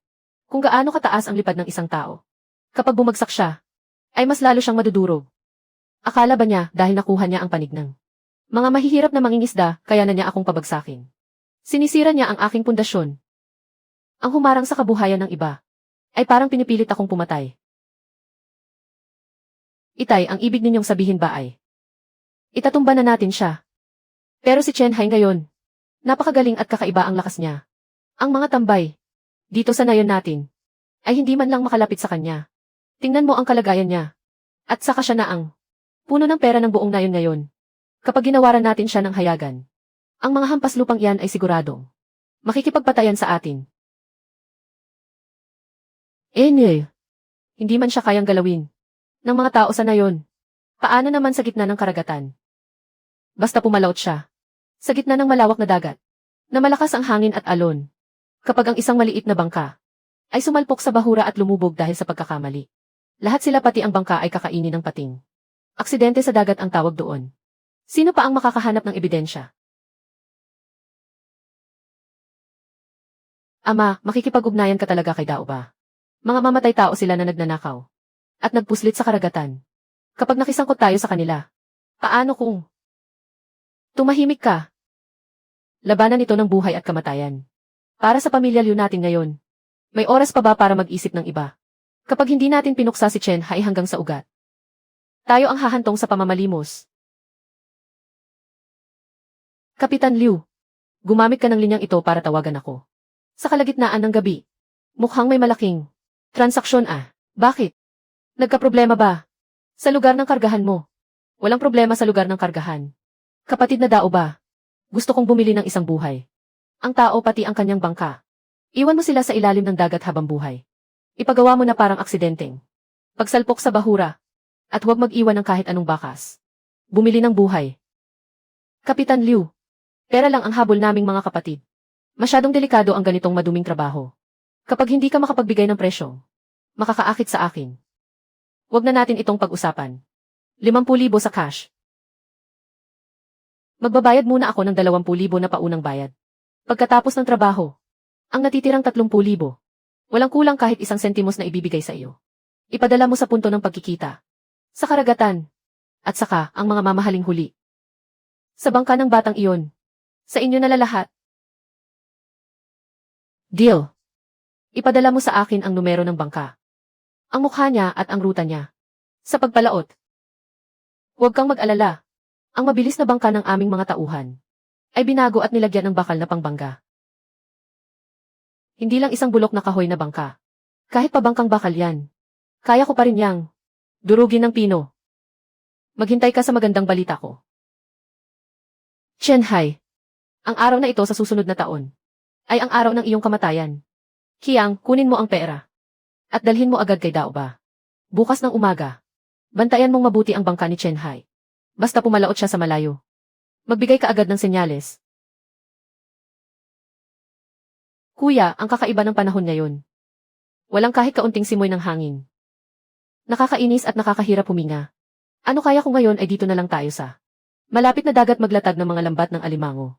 Xiaoyu, ang mga magagandang huli sa malapit na dagat ay nakuha na natin. At ng mga taga-nayon, nang halos wala nang natira. Habang walang hangin at alon ngayon, dadalhin ka ni Kuya sa malalim na dagat. Pupunta tayo ngayon sa bahura ng Mihun para sumubok ng swerte sa labas nito. Hay. Hindi maaari, hindi maaari. Ang lugar na iyon sa bahura ng Mihun. Masyadong komplikado ang agos ng tubig. Kahit saan ay may mga agos sa ilalim at mga uli-uli. Kapag nakarating doon ang kumpas, ay masisira at hindi nagagana. Sinasabing ang lugar na iyon ay ipinagbabawal na teritoryo ng Sea God. Walang sinumang nakakabalik ng buhay. Huwag kayong mag-alala, Tio Li. Hindi ako kailanman gumagawa ng mga bagay na wala akong kasiguraduhan. Hindi ako papasok sa pinakagitna. Ikot lang ako sa labas nito. Kung mas mapanganib ang lugar, mas matataba ang mga huling dagat doon. Alam ko ang ginagawa ko.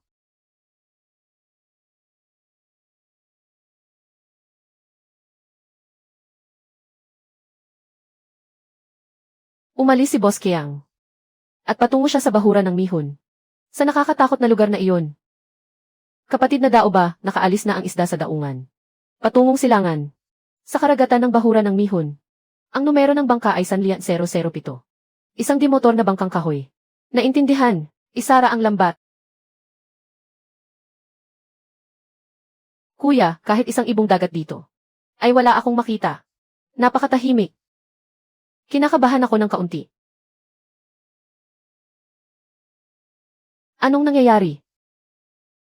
Umiinit ang ilustrasyon. Kuya, anong nangyayari sa iyo? Bumalik ba ang dati mong sugat? Bumalik na tayo. Bumalik na tayo ngayon din. Huwag kang matakot, maayos lang ako. Sinasanay lang ng aking katawan. Ang sarili sa karagatang ito.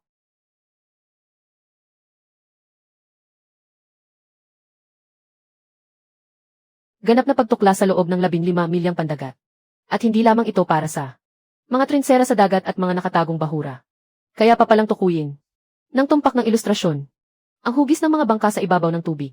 At maaari pa nitong matukoy batay sa bilis at direksyon ng iba. Ang antas ng panganib. Dahil sa na-upgrade na bersyong ito. Ng ilustrasyon. Ang bahura ng Mihon na ito para sa akin. Ay parang sarili ko na lang na bakuran. Xiaoyu. Sa layong 5 milyang pandagat, may 3 bangkang nakapormang tatsulok na pumapalibot sa atin at mabilis na lumalapit sa akin. Hindi nila binuksan ang may identification system ng kanilang bangka at ang bilis nila ay lampas sa 30 knots. Siguradong hindi ito mga ordinaryong bangkang pangisda. Nais nilang kitilin ang buhay ko. Liu Dajiang, Liu Qiang. Kayong dalawa, mga asong matanda at bata. Dahil hinadlangan ko ang inyong pagkakakitaan. Ngayon ay desperado na kayo. At nag-upa pa kayo ng mga mamamatay tao. Para tapusin ang buhay ko, tama ba? Gusto ninyo akong mamatay. At ipakain sa mga isda rito sa bahura ng Mihon. Kuya, anong nangyayari? Huwag mo akong takutin. Xiaoyu, makinig kang mabuti. Bawat salitang sasabihin ko. Ngayon din. Pumunta ka agad sa ilalim ng barko. Sa bodega sa pinakailalim. Suot mo ang life vest. At kumapit ka ng mahigpit sa pinakaloob. Na pader na hindi pinapasok ng tubig. Kahit ano pang mangyari sa labas. O anuman ang marinig mong ingay. Rumehas man ang pagbangga. O maging pagsabog man ito. Huwag na huwag kang lalabas. Naiintindihan mo ba? Naiintindihan ko, kuya. Mag-ingat ka ng sobra, kuya. Gusto ninyo akong iligpit gamit ang mapanganib na agos sa bahura ng Mihon. Maling libingan. Ang pinili ninyo. Dahil naglakas loob kayong pumunta rito. Ngayon, gagawin ko ang bahura ng Mihon na ito. Na mismong libingan ninyong mga salot na mamatay tao. Dito na kayo mabulok.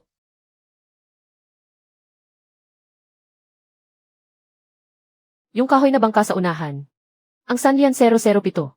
Huwag kang tumakas. Ang bahura ng Mihon na ito. Ang magiging huling hantungan mo. Iparada mo agad ang bangka. At tumalon ka sa dagat. Baka sakaling itira ko pa ang buong bangkay mo. Kung hindi ang bakal na. Unahan ang barko ko. Ang dudurog sa'yo para maging giniling na kahoy. Hahaha, boss. Nabuwang na ba? Ang batang ito sa takot. Hindi man lang kumakawala o kumalawit. Diretso pa ring tumutumbok. Papunta sa mga kalansay ng bato. Sa bulok niyang kahoy na bangka. Isang bangga lang natin. Madurog at magkakahiwa-hiwalay na yan. Nandito ang buhay ko. Kung may lakas ng loob kayo, halikayo at kunin niyo mismo. Baka lang ang ilang bulok na. Baka ninyong barko ay makapasok. Pero hindi na makalabas. Mayabang na hampas lupa. Mga kapatid, itodo ninyo ang arangkada. Banggain at durugin siya. Ako ang bahala kapag may nangyari.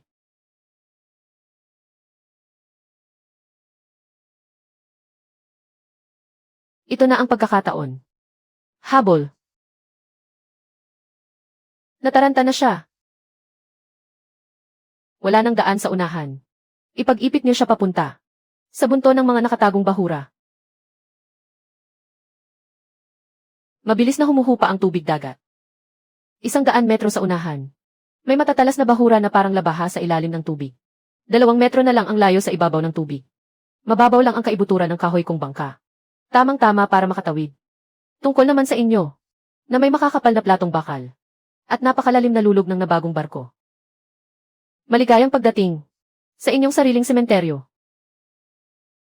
Boss, mukhang masama ito. Masyadong mabilis ang paghupa ng tubig. May mga nakatagong bahura sa ilalim. Kahoy ang bangka niya. Mababaw lang ang lulog kaya nakatawid siya. Ang bakal nating barko. Hindi makakalusot. Ikot niyo ang kabiyak, bilis. Itodo ang kabiyak para makaiwas.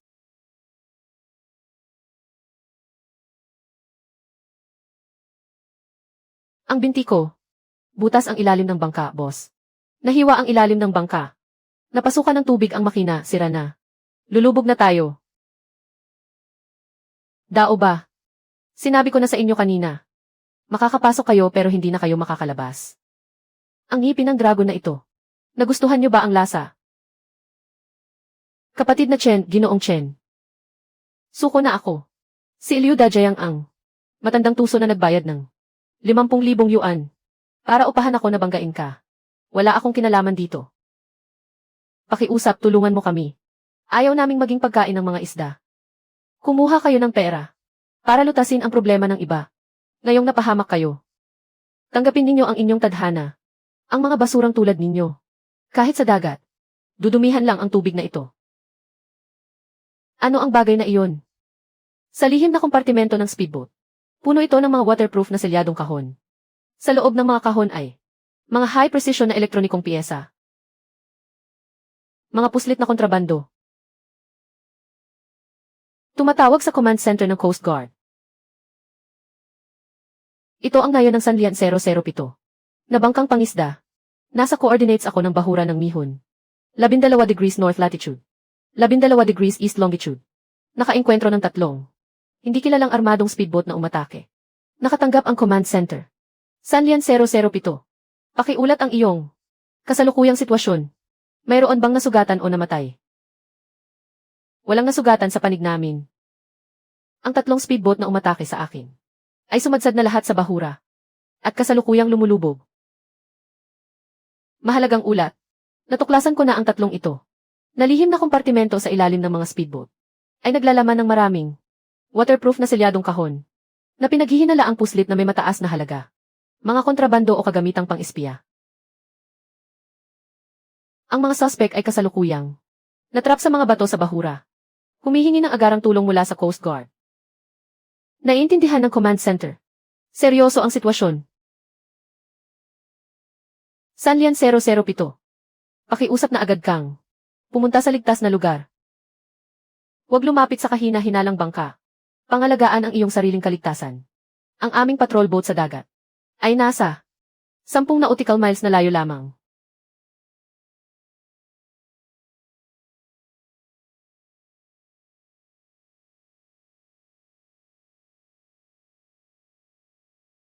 Shanghai, ano ang ginawa mo?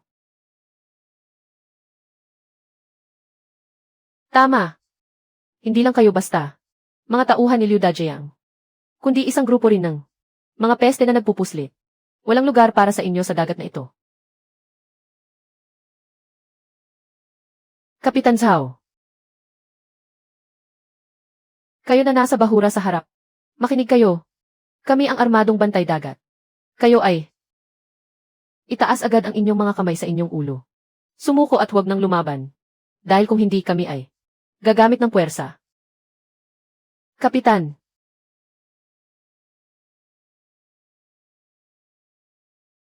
Tapos na ang lahat.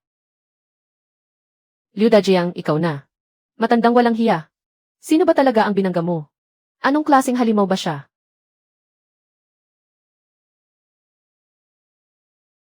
Ikaw ba ang kapitan ng Sanlian 007? Na si Chen Hai. Bilib ako sa iyo, bata. Hindi ka natakot sa panganib. Matalino at matapang ka.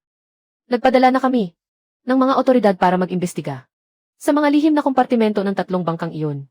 At ang laman ng mga ito ay puro mga ipinagbabawal ng pamahalaan na iligal na inililipat na mga sensitibong piyesa ng elektronika.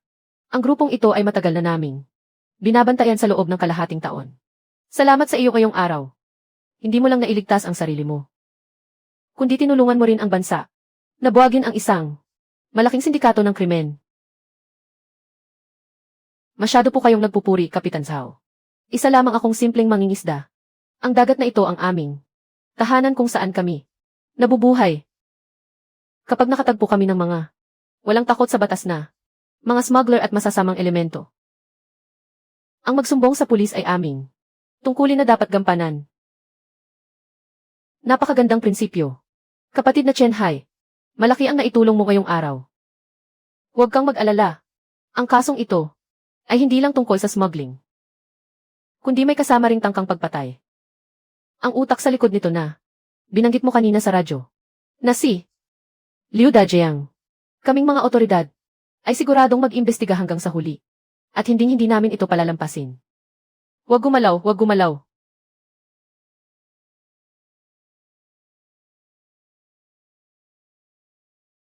Liu Dajiang, Liu Qiang. Ang huli ninyong alas ay tuluyan nang nawala. Oras na para sa pagtutuos.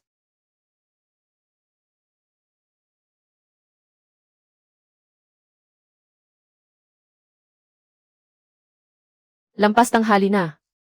Kung bibilangin ang oras, ang batang si Chen Hai na iyon ay tiyak na sa bahura ng Mihun. Lumubog kasama ang kanyang bangka sa ilalim ng dagat para ipakain sa mga pating. Mabilis at malinis palagi. Kung magtrabaho si Dao ba? Sa pagkakataong ito, sa wakas ay naalis na ang tinik sa ating lalamunan. Isang paslit na wala pang ang muwang. Isang hampas lupa na umaasa lang sa swerte para makahuli ng ilang malalaking isda ay naglakas loob na kalabanin. Akong si Liu Dajiang. Hindi man lang niya tinignan ang sarili niya. Kung sino ba talaga siya? Kapag namatay siya, ang mga hampas lupang nasa pantalan na inudyukan niya ay tiyak na magkakagulo at magiging parang watak-watak na buhangin. Bukas ng umaga, ibabalik natin ang mga patakaran sa istasyon ng pagbili at bababaan pa natin ang presyo para mabawi ang mga nawala sa atin nitong mga nakaraang araw. Mababawi natin ang lahat pati interes. Tama. At pati na rin ang kay Chen Hai. Bagong biling demotor na bangka. Kung hindi ito nawasak, gagawa rin tayo ng paraan para makuha iyon. Ngayong patay na siya, ang napakaganda niyang kapatid na si Chen Yu ay mag-iisa na lang at walang matatakbuhan. Sa pagkakataong ito, wala nang makakaprotekta sa kanya.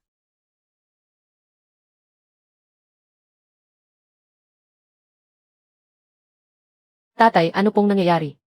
Bakit napakaraming sasakyan ng pulis na pumapasok sa nayon? Posible kayang si Dao ba ay pumalya at nahuli? Bakit ka natataranta? Duwag ka talaga. Tayo lang ang may direktang kontak sa kanya. At cash ang ibinayad natin. Walang record ng bank transfer. Kahit pa mahuli si Dao ba, sa mundong ginagalawan niya, bilang isang pusakal na kriminal, napakahalaga sa kanila ng katapatan. Hinding-hindi niya tayo ilalaglag. Ikaw, umayos ka ng upo. Umasta ka naman na parang anak ng kapitan ng nayon. Magpakatatag ka.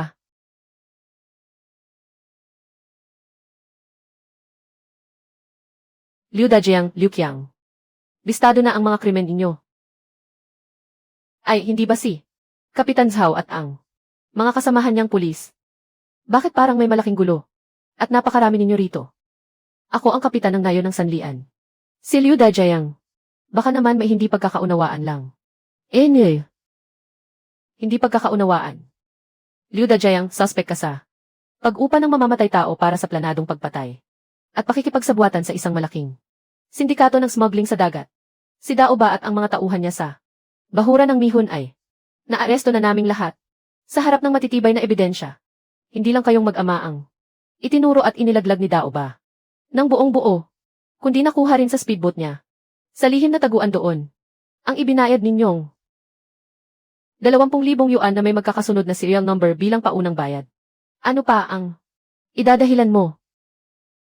Tapos na ang lahat. Sabi mo hindi niya tayo ilalaglag. Ayokong makulong. Kamatayan ang parusa sa pagpatay. Nasaan si Chen Hai? Ang hayop na si Chen Hai. Patay na ba siya? Si Chen Hai ay hindi lang ligtas at buhay na buhay, kundi siya rin ang buong tapang na humarap sa panganib para tulungan ang kapulisan na lansagin ang sindikato ng smuggling.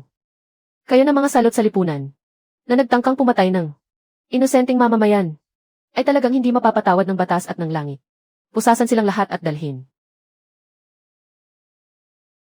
Bilis. Bilis, kunin mo ang mga mahahalagang bagay at dalhin natin lahat. Mukhang doon sa bahay ng kapitan ng nayon ay hinuli na ng mga otoridad ang mga ginawa natin noon. Siguradong nabisto na. Malaking gulo ito ngayon. Kailangan nating magmadali. Humanap ng matataguan. Tingnan mo nga ang sarili mo. Sabi ko naman sa iyo na huwag nang makialam sa mga ganyang gulo. Ngayon, heto na. Kahit ang kapitan ay nadamay na. Paano na ang buhay natin? Mula ngayon. Hinto. Chen Dafu, saan mo gustong tumakas? Nakatanggap kami ng formal na sumbong. At may hawak kaming matibay na mga ebidensya. Suspect ka sa pakikipagsabuatan kay Liu Dajayang. Sa pamimeke ng mga kasulatan ng malaking utang. At pagkamkam sa pera pambili ng bangka ni Chen Jiangwo. Ngayon, ayon sa batas, ikaw ay ipinapatawag para sa investigasyon. Wala akong kasalanan. Si Liu Dajayang ang lahat ng iyon. Pinilit niya lang ako. Nabulag lang ako sandali. Nasilaw sa kaunting pera. Hindi ko gustong saktan si San. Na sarili kong kapatid. Kung nakapinsala ka man o hindi. Hindi ikaw ang magpapasya. Ang batas ang magpapasya ng patas. Ang mga katulad ninyong dahil sa kasakiman ay nagagawang traidurin ang sariling kadugo. Ay dapat tumanggap ng mabigat na parusa. Mula sa batas. Ilabas na iyan. Buti nga sa kanila, nararapat lang. May hustisya talaga ang Diyos. Ang mga salot na sumisipsip sa dugo natin. Sa wakas ay nakakuha rin ng ganti. Ang langit sa nayon ng sanlian. Sa wakas ay lumiwanag na. Mga kababayan ko sa nayon ng sanlian. Ngayong araw, kinakatawan ko ang pamahalaang lungsod. Upang ipahayag sa inyong lahat. Ang isang napakagandang balita. Ang mangingisda ng inyong nayon na si Chen Hai ay hinarap sa gitna ng karagatan. Ang isang malaking grupo ng mga armadong smuggler. Nang sila ay atakihin. Hindi lamang siya nagpakita ng tapang sa harap ng panganib, kundi gamit din ang kanyang mahusay na kasanayan sa paglalayag. Nailigtas niya ang kanyang sarili. At tinulungan pa ang ating mga otoridad. Natuluyang puksain ang sindikatong matagal nang nagpapahirap sa atin. Mahusay. Kasabay nito, aktibo ring nagbigay si Chen Hai ng mga mahahalagang impormasyon upang tulungan kaming tuluyang buwagin ang grupo sa pamumuno ni Liu Dajayang na matagal nang nanggigipit sa mga mamamayan at sangkot sa tangkang pagpatay. Ang mga abusado sa nayong ito ang ipinakitang talino at tapang ni Chen Hai sa pagtatanggol sa seguridad ng ating karagatan at sa pagprotekta sa buhay at ari-arian ng mga mamamayan ay isang kahanga-hangang ehemplo para sa ating lahat. Ngayon, sa ngalan ng pamahalaan, opisyal kong iginagawad kay Chen Hai ang parangal bilang modelong mamamayan para sa kanyang natatanging kabayanihan at may kasamang gantimpalang 100,000 yuan. Napakagaling. Salamat po sa inyong pagkilala. Ako, si Chen Hai. Isa lamang akong naghahanap buhay sa dagat. Nakaraniwang mamamayan. Palagi kong pinaniniwalaan ang isang prinsipyo. Ang kabutihan at kasamaan ay may ganti sa huli. At ang gumagawa ng masama ay tiyak na mapapahama. Ang dagat ay pagmamay-ari ng bansa. At para rin sa ating lahat. Na mga mangingisdang umaasa rito. Hindi ito kailanman magiging pag-aari ng sinumang mapang-aping pinuno ng nayon. Na nag-aakalang kaya niyang kontrolin ang lahat. Bilang sarili niyang ari-arian. Mga kanayon. Bumagsak na ang pamilya Liu. Wala na ang mga linta. Ang perang gantimpala na ito. Hindi ko sosolohin. Plano kong gamitin ang perang ito. Upang simulan sa ating. Na yon ang pagtatayo ng isang kooperatiba para sa pangingisda sa malalim na dagat. Kung kanino mang bangka ang masira o lambat ang mapunit. Ang kooperatiba ang magbabayad para ipaayos ito. Sino man ang gustong pumunta sa malalim na dagat para kumita ng malaki. Isasama ko kayong lahat. Mabuti. Ahay. Mula ngayon, ang buong nayon natin, bata man o matanda, ay susunod na sa iyo. Susunod kami kay Ahay. Hindi kami atras kailanman. Susunod kami kay Ahay. Hindi kami atras kailanman. Kuya, ang sulat ng pagtanggap. Mula ito sa Universidad ng Kapital. Dumating na ang sulat ng pagtanggap. Pumasa ako. Talagang nakapasok ako sa universidad. Mabuti, napakabuti. Alam ko namang ang kapatid ko. Ang pinakamagaling. Universidad ng Capital. Ito ang isa sa mga nangungunang universidad sa buong bansa. Ang sertipiko ng pagtanggap. Sa wakas, ang pamilya Chen natin ay nagkaroon na rin ng isang tunay na mag-aaral sa kolehiyo. Kuya, kung hindi mo itinaya ang iyong buhay para protektahan ako at kumita para sa aking matrikula, paano ako makakarating sa araw na ito? Kuya, maraming salamat. Loka-loka ka talaga. Bakit ka pa nagpapasalamat kay kuya? Kung nakikita man ng ating mga magulang sa langit, na matagumpay ka na ngayon, at nakikita nilang naitayo natin itong 3 palapag na malaking bahay, tiyak na sila ay magiging napakasaya. Opo, kuya. Pagdating ko sa kapital, tiyak na mag-aaral akong mabuti. Pag-aaralan ko ang pinakamodernong pamamahala ng ekonomiya ng karagatan. Pagkatapos kong makapagtapos, babalik ako para tulungan ka. Magtutulungan tayong magkapatid upang mas mapaganda pa ang nayon ng sanlian. Iyan ang determinasyon. Halika, pumunta tayo sa altar upang mag-alay ng insenso sa ating mga magulang at ibahagi sa kanila itong napakalaking magandang balita. Sulat ng pagtanggap. Inay, itay, nakapasa po ako sa universidad. Huwag na po kayong mag-alala. Kami ni kuya sa hinaharap ay magiging maayos ang buhay. 50,000 yuan. Buong 50,000 yuan. May dibidendo na. Akong si Matandang Li, nangingisda na. Buong buhay ko. Pero hindi ko man lang pinangarap. Nakikita ako ng ganito kalaking pera sa isang taon. Lahat ng ito ay dahil kay Chen Hai, na namuno sa atin para itatag ang kooperatiba sa pangingisda sa laot. Hindi tayo nakikipagpaligsahan ng marumi. Sama-sama tayong naglalatag ng lambat. At sama-samang nagbebenta. Kaya dumoble ang presyo. At patuloy pang tumataas. Tama ka riyan. Ngayon, sino ba sa nayon natin ang walang malakas na motor para sa kanilang bangka? Dati, noong pinagsasamantalahan pa tayo ni Liu Dajiang, hindi man lang tayo makakain ng sapat. Ngayon, ang bawat pamilya ay naghahanda na para magpatayo ng bagong bahay. Si Chen Hai talaga ang ating buhay na Diyos ng kayamanan. Kapatid na Chen, napakagandang balita. Opisyal nang inaprubahan ng lungsod. Kapatid na Wang, tungkol ba ito sa pag-upa natin sa isla? Naaprubahan na ba ang mga papeles? Ang labas ng bahura ng Mihon. Ang isla ng Jinsha pati na rin.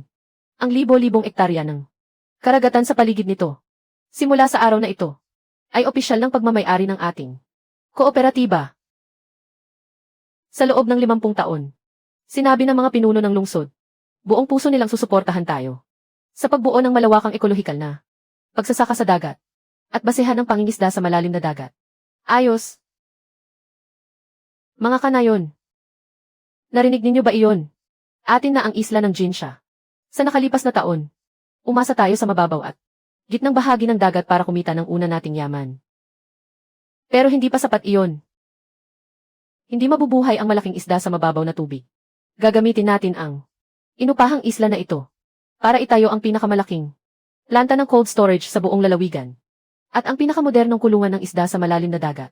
Gagawa pa tayo ng mas malalaking bangka para pumunta sa mas malalayong dagat sa pinakamalalim na bahagi ng karagatan para hanguin ang mga tunay na kayamanan doon. Chen Hai, kung ano ang sabihin mong gawin, iyon ang gagawin namin. Tama. Kahit sabihin mo pa ngayon na pupunta tayo hanggang sa karagatang Pasipiko, susunod pa rin kami sa iyo. Kasama si Chen Hai. Tutungo tayo sa laot para yumaman.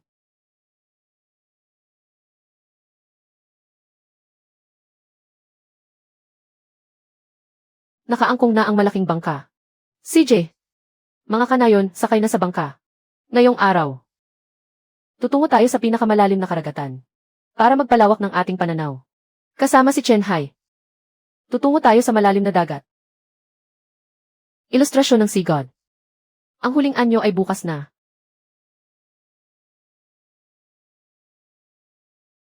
Ang dagat na ito. Simula sa araw na ito,